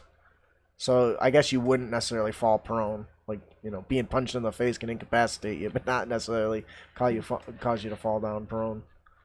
Okay. I still think, personally, I think the Pummel Punch is a little bit superior choice. But the damage might be the trade-off, right? So, yeah, it's the damage, and Pommel Punch only lasts a turn. With Tagging Strike, it lasts until they make that successful Constitution save. It keeps going until they make the save. It keeps going and going. And they have to use an action to end the effects. Okay, I can see that then. All right, that's really cool. One second. Okay, I get it. I got you. That's a really cool ability. Well, think of it this way, too. Tagging Strike... where did I say it? You're it. Dude, tag somebody's belt. No, disadvantage on the first attack roll or ability check it makes during its turn. Yeah, for each subsequent turn until they make the successful Constitution save. What if you were to use Tagging Strike and then use Pommel Punch? Because they have to make a save against that. That'd be nuts. I don't think it functions that way. It says the target must make a successful Constitution saving throw, or that means they fail. They have disadvantage on their first attack or ability check it makes during its turn. It doesn't say they can again make the saving throw at the end of their turn. Oh, yeah, it does. It says the effect ends when the creature makes a saving throw or spends an action to end it. Yeah, but I think what Brandon is saying is that the disadvantage only counts for actions that it takes on its turn. The Constitution save, if you were to Pummel Punch it afterwards, would be its reaction, which wouldn't necessarily have advantage, technically speaking. Okay. I suppose. It's still, you know. Yeah, I mean, I still like it. Yeah. I love that this one has so much flavor to it. I love flavor, which I'm going to share something with you guys later when we're done. Like barbecue? Oh, God. Somebody want to take Wall of Flashing Steel? Wall of Flashing Steel. As a reaction, when you are hit by a melee weapon attack, you can spend 2 prowess to attack with a finesse weapon. If the result of your attack roll exceeds your AC, use the attack roll in place of your AC until the start of your next turn. This can cause the triggering attack to miss. In case you couldn't figure that out on your own. This is almost like a Aha! like a you're making it turns it into a contested check, right? Yep. That's Well- basically what that is. Well, you're contesting against your own AC, You're too far but away, yeah. man. You need to move. You can sit back. Just pull it closer to your mic. Well, it's not really contested checks as you're going against your own AC, but yeah. Yeah, this is really cool. That's I a like very this a lot. yeah. I agree. This is really cool because it looks like to me this is almost a new mechanic, right? Like Yeah, I I've haven't never seen se- anything like this. Yeah, either have I. So I think I that feel that's like really the cool. Battlemaster might have something similar, but don't quote me on that. Sam mentions the shield spell, but that's just a flat bonus to your AC. This one requires you to roll an attack roll and exceed your own AC. And if you exceed your AC with that attack roll, that becomes your AC. Until Wow. the start of your next turn. Which means that the attack that hit you would miss anyway. So I can see where it kind of is similar to shield, but I like that the it's not just here's increase it by this much. Is you still have a chance of failure, quite a big chance actually, right? But there is the hope that you might be able to defend yourself, and I think that's like a last minute, like something in an anime where somebody does something and it stops a blade like an inch before it like connects or something, Yeah. or catches it between their fingers. That's a good example. I like that. Shishio did that. So, were you gonna say something, Camden? Yeah, I'm envisioning like you use your reaction to attack. You get an attack, and I'm envisioning like you're using the momentum from the swing of that attack to like parry stuff around you, or even that you're moving so fast, like with this flashing steel. You're even moving so fast that it's harder to hit you for that short period of time. Yeah, I almost envision like a short-term sword lock or saber lock or whatever you want to call it, right? Where they go to attack you and you bring up your blade and you catch it and you're both fighting back and forth, and this is your opportunity, to, like you said, to redirect the blow. Like I'm gonna use anime because that's one of the things I watch a shit ton of. As you're blocking that shit and you redirect it and you wave it over your hand and their blade slams into the ground next to the side. But if you roll too low, they overcome your strength, push you out of the way, and gut you like a fish. How do you guys? I know Ian mentioned the catching the blade between the fingers. That was a pretty nice one. What about you, Brandon? I think that once they make the attack, it's kind of a parry like what you were saying. But as you knock the blade out, you're coming back and you're what's the word? Reposting. You're attacking back because it says that you are making an attack roll with a finesse weapon. Yeah. So you are technically hitting them back, aren't you? Well, you're hitting their weapon, at least, to deflect it. Yeah, you're making an attack roll on them. But you're not damaging them either. And you're actually technically making an attack roll against yourself. Against your own AC. And if you beat your AC, that's your new AC for a turn. Should email him and get clarification on that one. Yeah, no, but it Makes sense to me. It does sound like it's an attack in and of itself. Yes. You're using your reaction to attack, and then that can land, and you can do damage. And but then if your attack was higher than your AC, that's your AC for a turn, which is awesome. No, I don't think you're not attacking your opponent. You're not going to damage your opponent with this. I think this is. I actually agree with Ian. Wow, that never happened. No. I agree with Ian here because I think it's saying you make an attack. This is one of those things where verbiage Yeah. is not making the capital A attack. Yeah. but you're making an attack roll. Yeah. Um, And if you beat your own AC, that's basically your AC is your DC for success. yeah. I think that's how it is. Yep. And because of that, I think they've created a new combat mechanic with this, which kind of reminds me of I think in the DMG they have something similar that's like a defending AC where the players roll their own defenses or something like that, and that's kind of what that reminds me of. But in either case, I think this is awesome. It reminds me. You talked about maybe hitting clashing weapons. Yeah. In Sword Art Online, Kurito likes to like attack the enemy's weapons and like affect their durability. So I can see it being more one of those. I'm not blocking your weapon. I'm going after your weapon with an assault. So. And Sam says if surrounded by enemies can be very powerful, especially taking dodge as a bonus action. Oh hell yeah, dude! That's baller. But it's a reaction, so you can only do it once per round. But you still maintain your AC throughout. Oh snap! Yeah, so I guess that's where they're going with the wall of flashing steel, like in Bleach. Fucking Ichigo just goes and swings his thing just in all directions, and nothing can penetrate this fucking blender of sword swinging. That to me, the noise you just made me think of JoJo's Bizarre Adventures instead. Yes, where they do the same thing with their punches. They're just I need to watch that. Who would like to take the last one? Witty Repartee? Yeah. No, not him. Witty Repartee? I was gonna say I think I'm on that one. Okay, that's you. The last on the list is Witty Repartee. As a reaction after... I'm going to do a French accent. This will be fun. Sam says that's the best audio clip. Whatever. All right. Witty Repartee. As a reaction after a creature you can see makes an attack roll, ability check, or saving throw. But before a success or failure is revealed, you can spend 2 prowess to encourage or mock your creature. If the creature can hear you, roll a d4. The result is added to or subtracted from the creature's attack roll. Your choice. Oh. You beat me too. I was gonna go. Oh. You have to teach me how to do that. I cannot do the French accent. Really? At all? No, I can't. My name is Jacques. And I'll kick you and see if we wee.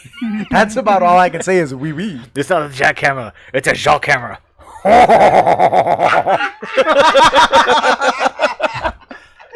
took 6 years of French in school, so... That's okay. awesome. I did not. So. So Sam says this is kind of like a low-level bardic inspiration or cutting words.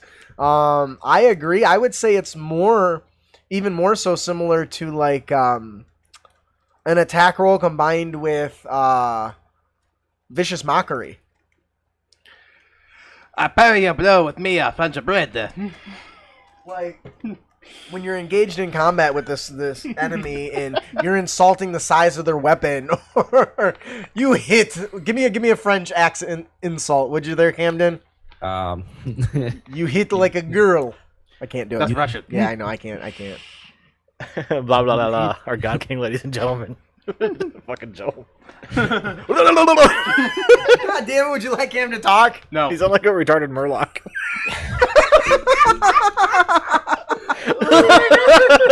I should not be laughing, but I am. That is a bad word. God.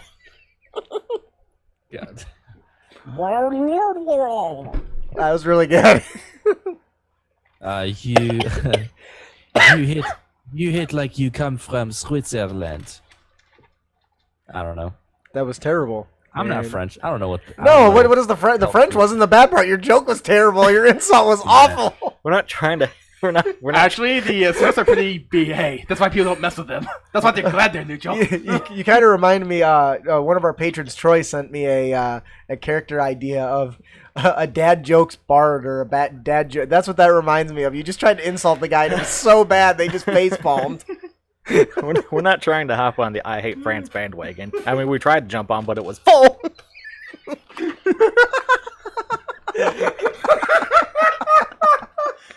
Oh my god, we're not fucking never gonna get through this shit, you guys. Come on. I think this is awesome. We're just kidding. I think this is awesome. And anytime you can do witty banter back and forth with the enemies, it's glorious. Especially if your DM reciprocates it. I have a little sheet that I print off that's insults and stuff for my NPCs, and this really is awesome for that. That reminds me of when back at the store when it was open, a guy bought some specialized dice that had like red, blue, and white stripes. He's like, I bought these because it kind of looks like a French flag, so I'm going to call these my French dice. I'm like, if they're French dice, wouldn't they be all white? Like the meat. I'm like, I surrender. Is there any other comments on these? Sam's message says he's just imagining a party of 3 of these rogues against a high-level fighter or monster, where one of them disarms the opponent and two of them use their reaction to witty repartee. Is it repartee? Repartee, yeah. Two of them use a reaction to do a witty repartee to take the save down so it succeeds. It's a powerful combo and can be repeated per turn until they are out of assailants or out of prowess points. Whichever comes first. Look at the Americans over there. They think they're so cool with their hot dogs and their hamburgers and their deodorant. Oh my god, if we got any people from France, honestly, I'm not sorry because that's funny. I'm getting all my jokes from Christopher Titus. I love Christopher So Titus. you can blame him. Just a joke. Just bend over and roll with it. That doesn't matter. We're the world's joke right now. So it's okay. Why does the French Navy have Why does the new French Navy have glass-bound boats? So they can find their old battleships. Is that the answer? Actually, the answer is so they can sail around the old French Navy. Oh. All right, guys. Hey. What? Why do Norwegian battleships have barcodes on them? Why? So when they come into port, they can Scandinavian. Oh my god. I thought I was going to be thinking about an IKEA, but okay. I gotta work tonight. Oh shit, guys. Okay. Is there any other shit? What? Is there any other comments on the witty repartee? I really want to play a French rogue now. Oh my god. Oh, jeez. We're 90 minutes into this. I shit. fucking know, dude. We haven't even hit the UTTs. We're gonna have to blast through them quickly. Urinary tract infections? Wait, that's UTI. Never mind. Honestly, though, we haven't even hit our urinary tract infections yet. It sounds like an STD. Shut up, so I can finish this shit. So that'll do it for our main topic today, our class analysis on the Midgard Heroes Handbook's Rogue Duelist. Like I said, I want to give a good, strong shout out to The French. Oh, I don't know. Is Wolfgang Baur a French name? sounds German. Sounds German, yeah. Sounds German. We want to give a shout out to Wolfgang Baur. Thank you very much for allowing us to walk through your awesome class. Is that his real name? That's what it says. I don't know. Maybe he changed it. You can ask him, I suppose. Shit, where was I at? All right. So yeah, that'll do it for our main topic today. I want to thank Wolfgang Baur for allowing us to work through his awesome Midgard Heroes Handbook. It's got amazing content. Definitely check it out. There's a link in our show notes. There'll be a link on our tool page, or you can just go to koboldpress.com and search their store for it. Before we move on to our our final segment, our honor tips and tricks segment, we have one more gift to give away. Compliments of Lore Smith. I forgot who went earlier. Brandon, who's our winner today? Our winner is JD Butler 29.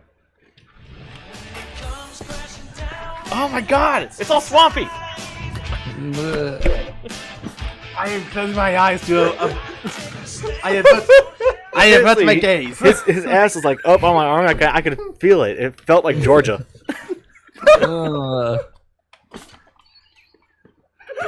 Georgia, Mississippi, or Louisiana? All of them. I just crop dusted him too. Louisiana it is. Yeah, so you ever like go down south and you take a shower and you go outside and it still feels like you're in the shower? Kind of what it felt like. John says, "Oh my, Yeah, just for you, buddy. Just for you. oh my." You hit like an Englishman. You hit like an Englishman. Congratulations, JD Butler 29. If you enjoy the adventure, please head on over to loresmith.com and leave him a review. Let him know what you like, what you didn't like, and help him improve his product moving forward. You guys don't even know the worst of it because sometimes the shirt will come up and I'll see us crack and it looks like the Forest Moon vendor.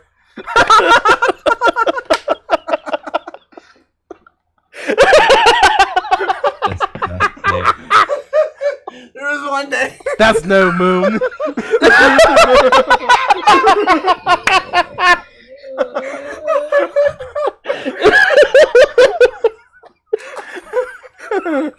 I quit. One day he was over and I dropped something. I bent over to pick it up and he says, What? "Is that a tarantula girl coming out of there?" Ken took his headphones off. Oh my god.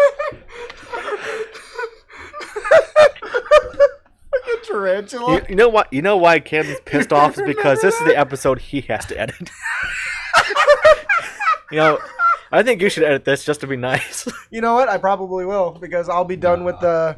I'll be done with 92 tomorrow, and I can move on to another one. It doesn't matter to me. Fuck, man. Oh my Okay, god, dude, we gotta get through this shit like now. let's go on. Congratulations, JD Butler 29 for I already did that. winning. Okay, whatever. Let's move on to segment 4 for our other tips and tricks. We'll just speed through this Because one. No. We Justin still have is to be. he's too distracted. I'm taking Are you over. okay? It's the tarantula in his butt.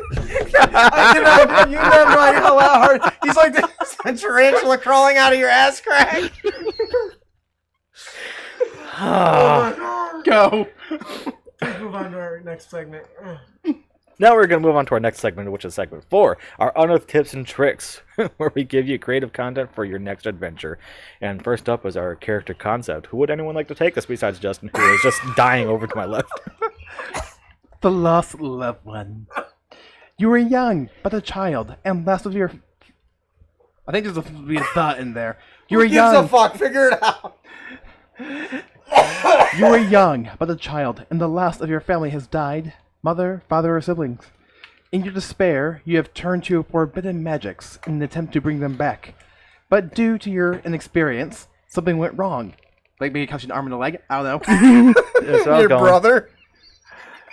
Maybe you make a mistake, or maybe it's divine punishment for walking the path of the gods. In either case, whatever it was that you brought back, it was not your loved one. It sounds familiar. This is, yeah, that's straight from that. Straight from what? Fullmetal Full Alchemist. Alchemist. Yeah, I watched a couple episodes of it the other day when I was writing show notes. Good stuff. Turns out we haven't done this one. I really like this. I think this is a great opener for a necromancer or a cleric. I think it fits really well. What do you think, Camden? I'm thinking fiend warlock Ooh. or great old one. Oh my gosh. My mind went warlock before necromancer or Alchemist? cleric. They raise something like, the fuck is that? Yeah, this is a really simple background, but I think it can add a lot of character development, especially if is your goal to still try to bring back your loved one, or if, like in Full Metal Alchemist, is there permanent damage to your body? Are you trying to recover from that? Personally, I would put a flaw and tie it to this failure in some way, shape, or form. Whether it's a physical abnormality, a scar, a missing limb, maybe half my skin's changed another color. I don't know. I really like the idea of the making a pact with a warlock, because that could be considered a type of forbidden magic, right? Making a pact with a demon or something like that. So. Sam says a grave cleric. Ooh, grave cleric would be a good one. Is that a real thing? Oh, yeah, It is. it is. That sounds fun. Crud! I got some of the demon. I got some of the lemon. I hate cursive. I really like this character concept. Obviously, we all know who Ed and Al is. I think that what's interesting is this could be a really good character for the type of player who likes to ride the morally gray areas.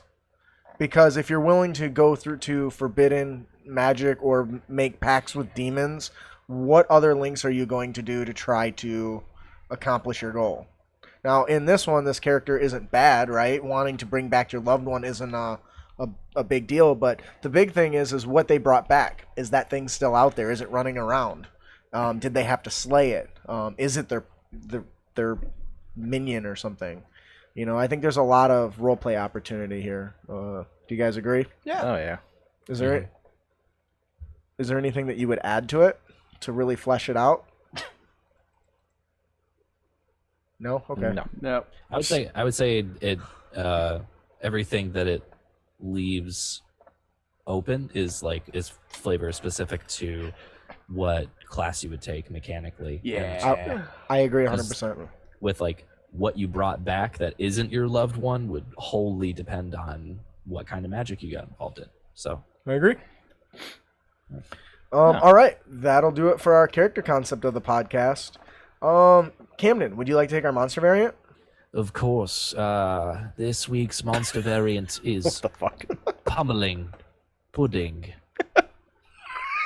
Forgot about that. Based on the gelatinous cube with an extra feature called Pummeling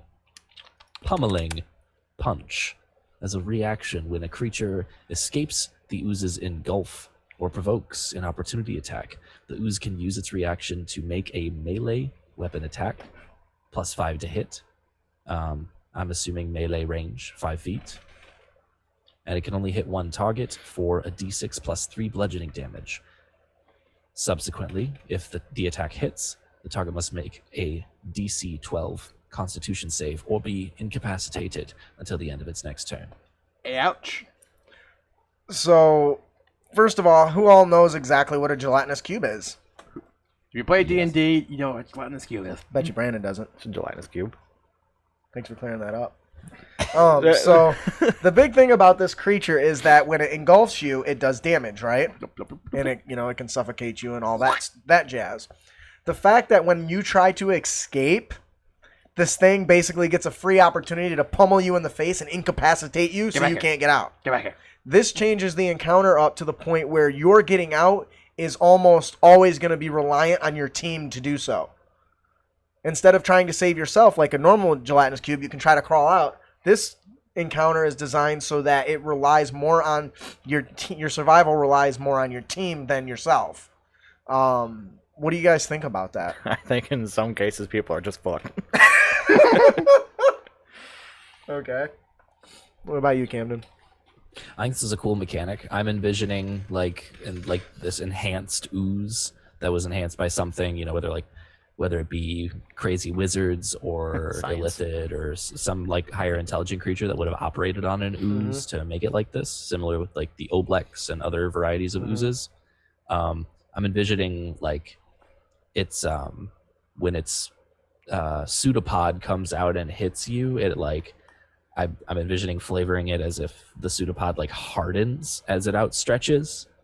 So that it's not just whapping at you with the actual slimy stuff, but it actually hardens as it hits you.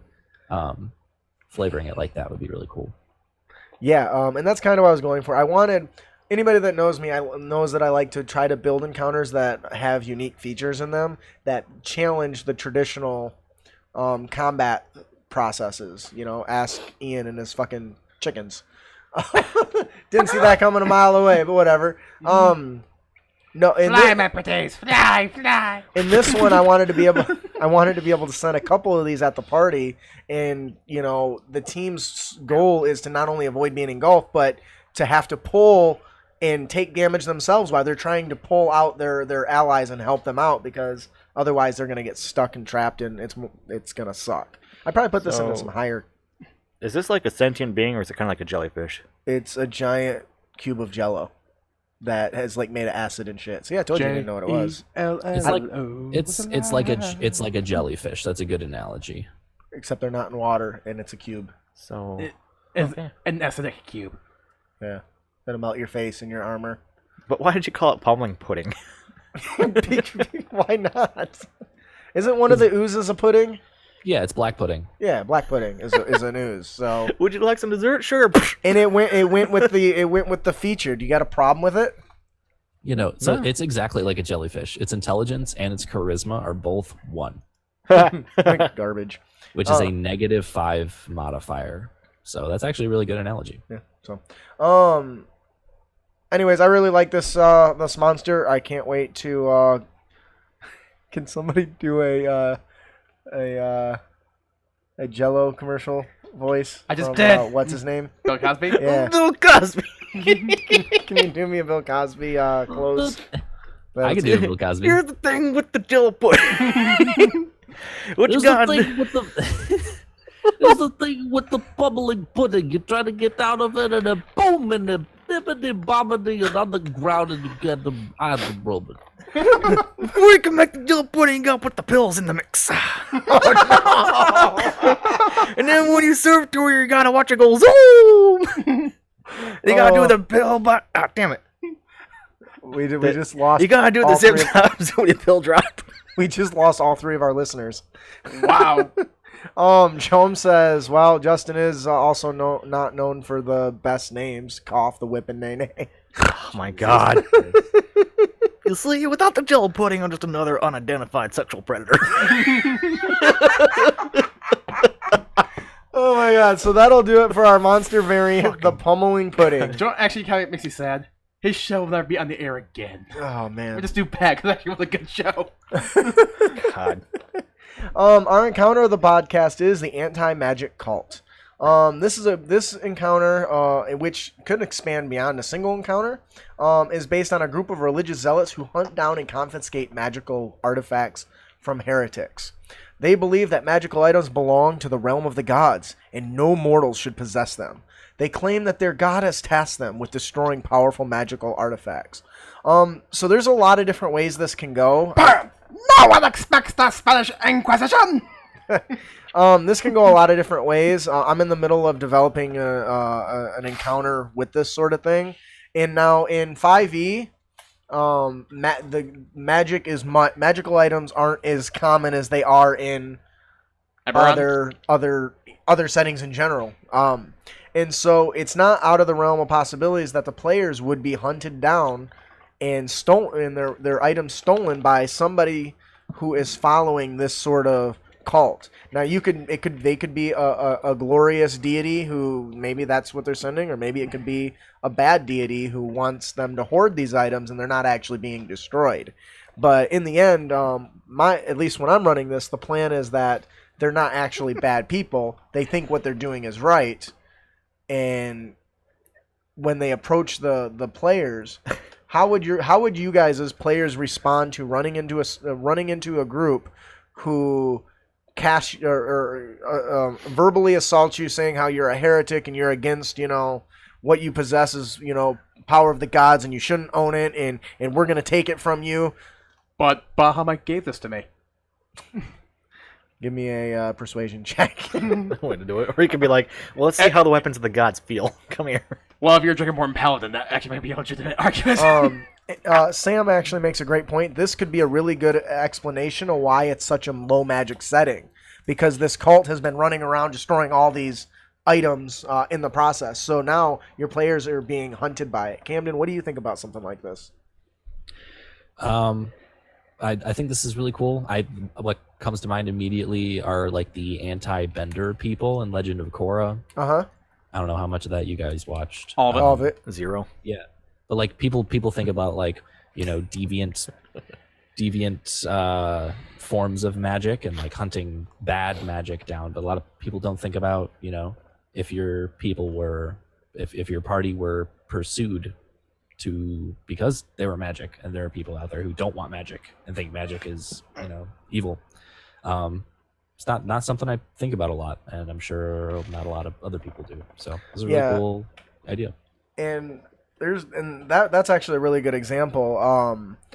I know in the series God's Fall, if you haven't listened to it, it's really great. Some of the toppest quality production material for any D&D podcast. And they ran into some people that were similar to that, where that they confiscate all this magical power and they're taking it from the players because that's not something that they should possess. And there's more to it, and I'm not going to say more or spoil anything, but it's a very interesting encounter, especially if they think they're doing good.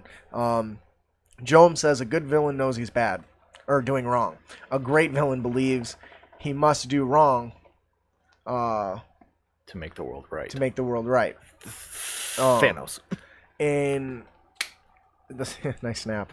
And I think this encounter can do that because as the DM, it's going to be your job to rationalize why the players need to give up their stuff. And if you do a good enough job, some players might do it. And I think that makes it more interesting. I also think that as they start to collect more and more, this group even gets more aggressive in trying to take their stuff. And it creates this, they're always on the run from these people. And maybe they have special items that create anti-magical zones.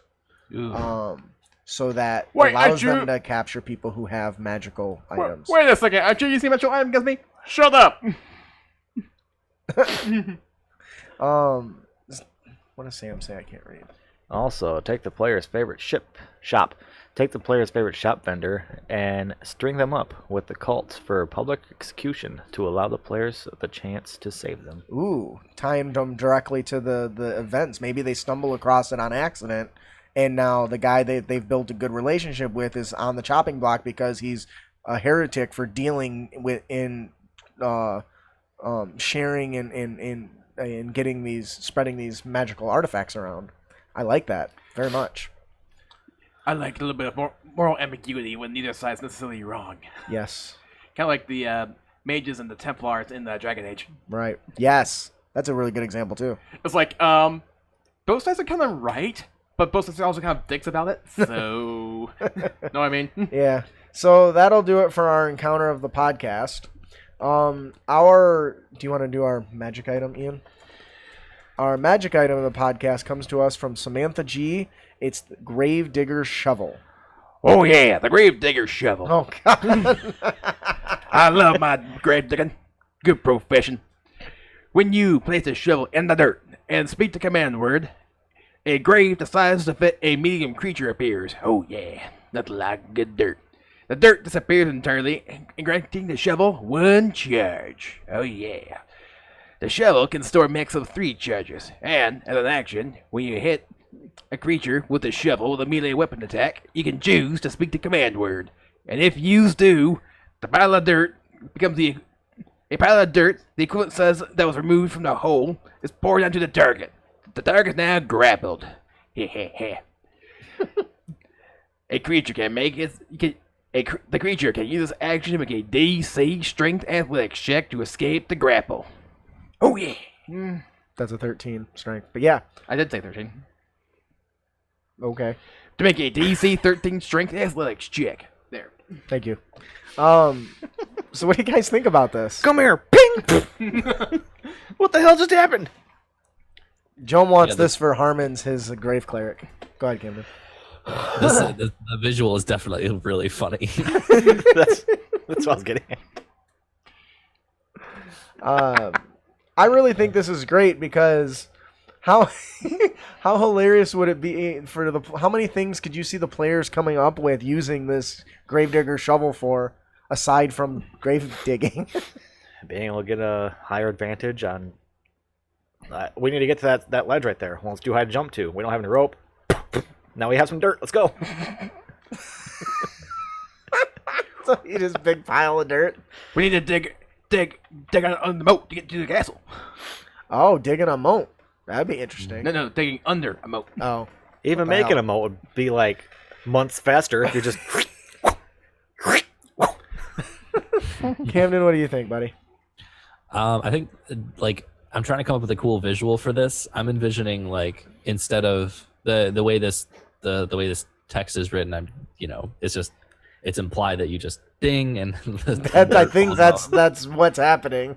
Now, But like what I'm envisioning is what would be especially cool is if when you make the melee attack, what actually happens is whatever magic that this thing is imbued with, it actually like softens the ground under your target, and it acts like really fast, like quicksand, and they sink. And they're considered grappled, but not like prone. Oh, that is really cool.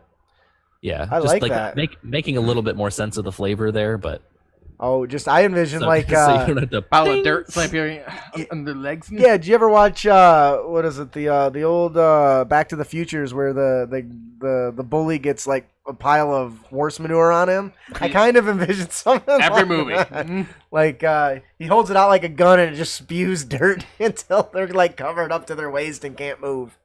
I got two things. First off, it would be really hard to get out of this because the other month I went to, I think it was called Planet A. It's a trampoline park over in Flint. Mm-hmm. Yeah. And when you fall into the pit, they're just these big old square squishy cubes or whatever, and it's hard just to be able to get out of that shit. Because I fell into it, and like 10 minutes later, I finally get out, and the ledge is only 5 feet away. But I got out of there, and that was nice. So the DC 13, what kind of a check is that? Is that Strong. It'd be strength. No, not strength-wise. I mean, Difficulty? yeah, difficulty. About a little less than medium. I'd bring it up to 15. Just That's because a I know what. high level DC though. Fine, 14, because I know it's hard. That's still high. And But you're secondly, also not a strength 18 barbarian. Yeah. can it only be He's not specific? even a strength and human. Guess the darkest side of my ass. That's no moon. Yeah. No, is it only limited to dirt?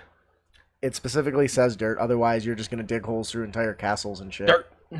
And like, I mean, I assume it specifically is meant for dirt and earth. And earth. So if you put it in magma, could you get a magma charge? Look at on it? that. He's already trying to fucking break shit. Shut the hell up. Liquid hot magma. You said earth. I really like this idea. I think this is really cool. I think it really goes great with some characters' archetypes, whether it's the Grave Cleric or a Necromancer, anything along those lines. And I just think it would be hilarious to stumble across a random person in the middle of a no-name village that has a magical item that just digs holes. That's like all it does. It digs a hole. Dig a hole, dig a hole. Thank you. I love me digging holes. Thank you, Samantha, for your submission. This is a really neat item, and I really want to just pile these guys full of dirt right now. Ian or Camden, would you like to take our DM tip? Surely our dungeon master tip of this week is give conflicting quests. You can present quests that conflict with each other or with the character's alignments or goals. The players have the freedom to make choices about which quests to accept, and these can be great opportunities for role-playing and character development. My roommate Sam is actually doing this right now with our with his campaign that he homebrewed. Would you like to tell us about it? Our party was actually sent into a town, and we were told to speak with the captain of the militia of the town to scope out some stuff, and that involved following a thieves guild into the sewer, and we were actually captured by the thieves guild and forced to work with the thieves guild to accomplish some of their stuff. So we're two-timing big. That's awesome. Welcome to Riften. Yeah. I really like this, and once again, stuff like this encourages the characters to make choices and to be able to see how their choices influence the world around them. Especially when you have scenarios where a character, what the character needs to do isn't something that they would normally do, but they're put into a situation where it's the best option available to them, and they have to rationalize that. Or in some cases, it might be just a simple thing of, okay, which guild, faction, whatever, do we want to curry favor to? Yeah. Mhm. So in either case, adding conflicting quests is a great way to build roleplay and character, or to have character and roleplay development, to flesh out who the characters are and what their motivations are, So I always go back to the old. I I need you guys to either go rescue the village that's burning down or go stop the onslaught of kobolds on the other village. If you go save one village, the other village is going to die, you know, and scenarios like that where, okay, we're going to go help the burning village. Well, now that other village doesn't exist, or because most of them were stabbed and murdered, you know. And that would be a hard choice for any hero, right? Is there really? You can split the party, but then do both fail, or do both partially succeed, you know? So put in quests that challenge those, you know, their alignments and their goals, and see how watch the players squirm. I like to watch them squirm. Sam says split the party. and you know what? Maybe that's what you do. And like I said, that may be a success, that may be a partial success. So in either way, it's going to affect the world around them. So that'll do it for our Dungeon Master tip. Our player tip of the podcast is Don't be a dick. Don't be a dick. And you can avoid dickitude by listening to Patron Durzo via Discord. He says, don't laugh at players for speaking in their character voice. Role-playing a character when you're shy and embarrassed is hard enough. Yep. Never put someone down for using their character's voice or even mannerisms. Additionally, if they like to dress up, encourage the behavior and maybe even give it a shot yourself. Who knows? You might like it. Oh, did you hear that? Don't make fun of my Ermy voice. I don't know why this came up so much more recent than why I haven't thought about it before. I guess I've never. My friends make fun of me all the time, so maybe it's just never been a thing. I just assume I'm gonna get made fun of. But you know, role playing is a social experience. We're all supposed to have fun, and just because you're the combat lover who doesn't want to change their voice or change how they behave, don't pick and judge others. You know, he says it really. It's hard enough to get into that as it is. You being a dickhead about it isn't helping nothing. Now, obviously, if you're that type of person and you're listening to this podcast, you suck and don't deserve friends. They might like you too much to kick you out, but I'd chop that shit off like fucking. I'd get rid of your ass. But anyways, the point is everyone's there to have a good time, even if it's not something that interests you. Don't nitpick at other people. Try to be cool about it. What does John say? Oh, go ahead, Camden. No, it's all good. I would give this I would give this a caveat that this would totally apply. He gives in there if you are a more shy, introverted person at the table. You know, and that is something that's hard for you, and you're just trying to get into your character. That is someone you would not want to laugh at and not want to poke fun at. Oftentimes, if you have more extroverted people at your table, they are more likely going to be playing characters and voices that they kind of intend to be funny in a way, and those people are going to want you to laugh at them. Totally. But oh yeah, for sure. In the case that it's, you know, a more shy, introverted person who, you know, maybe this is like their first time doing any sort of acting ever. Right. Definitely, you know, maintain a positive atmosphere for them. Yeah, and encourage it. I mean, that's what D&D is about. I mean, if you don't want to be like that, read a book. Get the fuck out of this.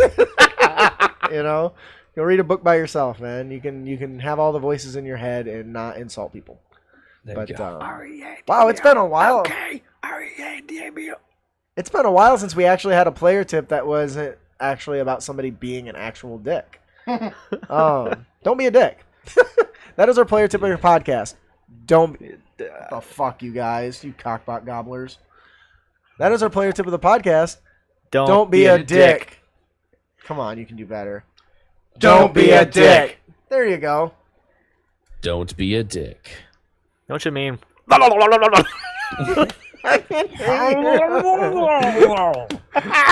god, you guys are funny. Seriously, cut that from our recording so I can use it as my notifications on my phone. Whatever. And actually, now that I think back, it's more like than what I ever fucking shit I did. But whatever. It's about the same. Oh, whatever. I hate you all. So that'll do it for our show today. Before we close out, we have one more gift to give away. Compliments of Jeff Stevens. Ian, who's our winner today? You asked me this as I close the thing down. Let's open right here. Our winner for today from Jeff Stevens is Anderson Scotty.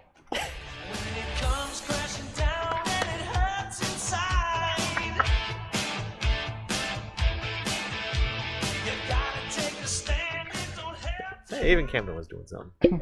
He's doing the headbang. Yeah, he did the first couple times. I feel like he got lazy after that. It's like nobody's fucking watching. That me. reminds I'm not half me the screen. of something that I gotta do in the restroom at work one of these days. I want to take a Sharpie. I saw a picture of this on Facebook. It's so funny. And someone wrote, "Sky, don't beat me up right now. I'm taking a shit." And then it's got a line going up. I'm taking a shit. I've seen that at work. Shit. We need a new class. Do we want to do the wizard and close it out and end this Midgard stuff? Wizard Wizard or cleric? Wizard. Wizard. Wizard. You're a wizard, Harry. You're a wizard, Harry. Yeah. Let's do the wizard. Let's do the wizard. I'll text him and see if he'll give me the specs to his Chronomancer that's not released yet. Or perhaps we can get him on. I will message We him. haven't done that yet. I don't know if it's enough. We'll find out. We'll decide after the fact. All right, so that'll do it for our show today. Please join us on our next episode where we hear feedback from you, our heroes. We will be discussing the Midgard Heroes Handbook's Wizard Archetypes. Yeah. Haven't decided on which archetype yet, so I'll figure that out. But we're really excited for that. That'll probably close out our Midgard Heroes class analysis stuff. And we'll move on to a new topic. If you have any feedback on our tips and tricks or topics you would like us to discuss, please send them to us. You can email them to us at critacademy@gmail.com or find us on Twitter or Facebook at critacademy. We're desperate. Oh, you want me to do this stuff? Okay. Sam, yes, there are lots of new spells. Go ahead. Oh, you guys going to do Dragon's Heist? I don't know. I'm not really in that adventure right now, and I don't really do reviews of it. Adventures because it takes a year to get through one. God. Yeah. We hope you've enjoyed your experience here at Crit Academy. If you did, you can help others find the show by leaving a hopefully 5-star review on iTunes or your platform of choice. Or just send us a message telling us how much you enjoy the show. Also, be sure to give us a like and a share. Make sure to subscribe to our show. You just give us your email address at critacademy.com. We only use that about twice a year, if that. And that enters you to win any of our 3 prizes every single week. And it's completely free. You don't have to be a patron to do that. Just sign up for the email list on our website. Again, that's critacademy.com. So we can help you on your future adventures. You'll also find links to our fellowships on the website. We've got D&D Character Lab, Interparty Conflict. They're all really dope dudes doing really cool D&D things, dudes. just like us here. They have bigger vocabularies than Justin does, so please... It's true. Everyone's smarter than me. That's funny because he says we only use those emails like twice a year. You know those people that stand out in front of stores and ask us to take surveys? I put your guys' emails down. Do you really? No, of course I don't. That'd be horrible. But yeah, definitely check out our website. All the resources that we refer to, and the opportunity to sign up for our mailing list is there for you. Joan loves me and my little words. I've got the littlest words, people. I got the best words, even though they're small and tiny. It's not the size of your words that matters. Yes, it is actually. Yeah, Also, you can't get to just England in a quick- rowboat. I'll wait until we end. I hate you both. Whatever. Where did we end at? Are I we am your done? host, Justin. No, we're not there yet. Yes, we are. Oh, we are there. Okay. Yeah. Fuck.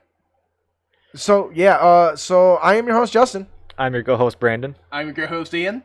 And I'm your co-host, Camden. Thanks for Thank listening. you for listening. Yep. Yeah! Thanks for listening. That's 2 out of 3.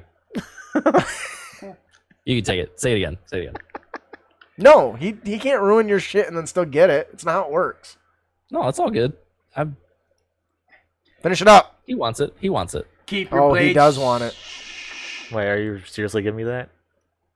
Yeah, take it. Keep your blade Wait. sharp and spells prepared, heroes. Keep your blade sharp and spells prepared, heroes. How's your ego feel? What are you talking about? I can just cut that out and put anyone Oh, in you're my such a recordings fucking- if I want. I mean, This one's mine, Justin. oh, is it? Yeah. His ego is as big as his words. Oh, Damn. That's you genuine. can fucking go home now. All right, guys. Thanks for joining us today. If you're following us in chat, I just shared something I'm working on.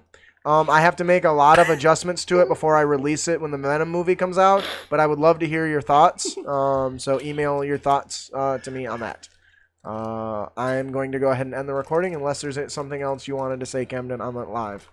No, it looks like Justin looks like Gemstone's the only one on. If you plan on signing up for the game that we're running on Wednesday, I'm DMing. So Yes. yeah, Holy shit. On what day? Wednesday. it's Wednesday, isn't it? It certainly is not. Oh, whatever the 22nd is. Maybe that's next weekend, and I'm stupid. That's Saturday of this week.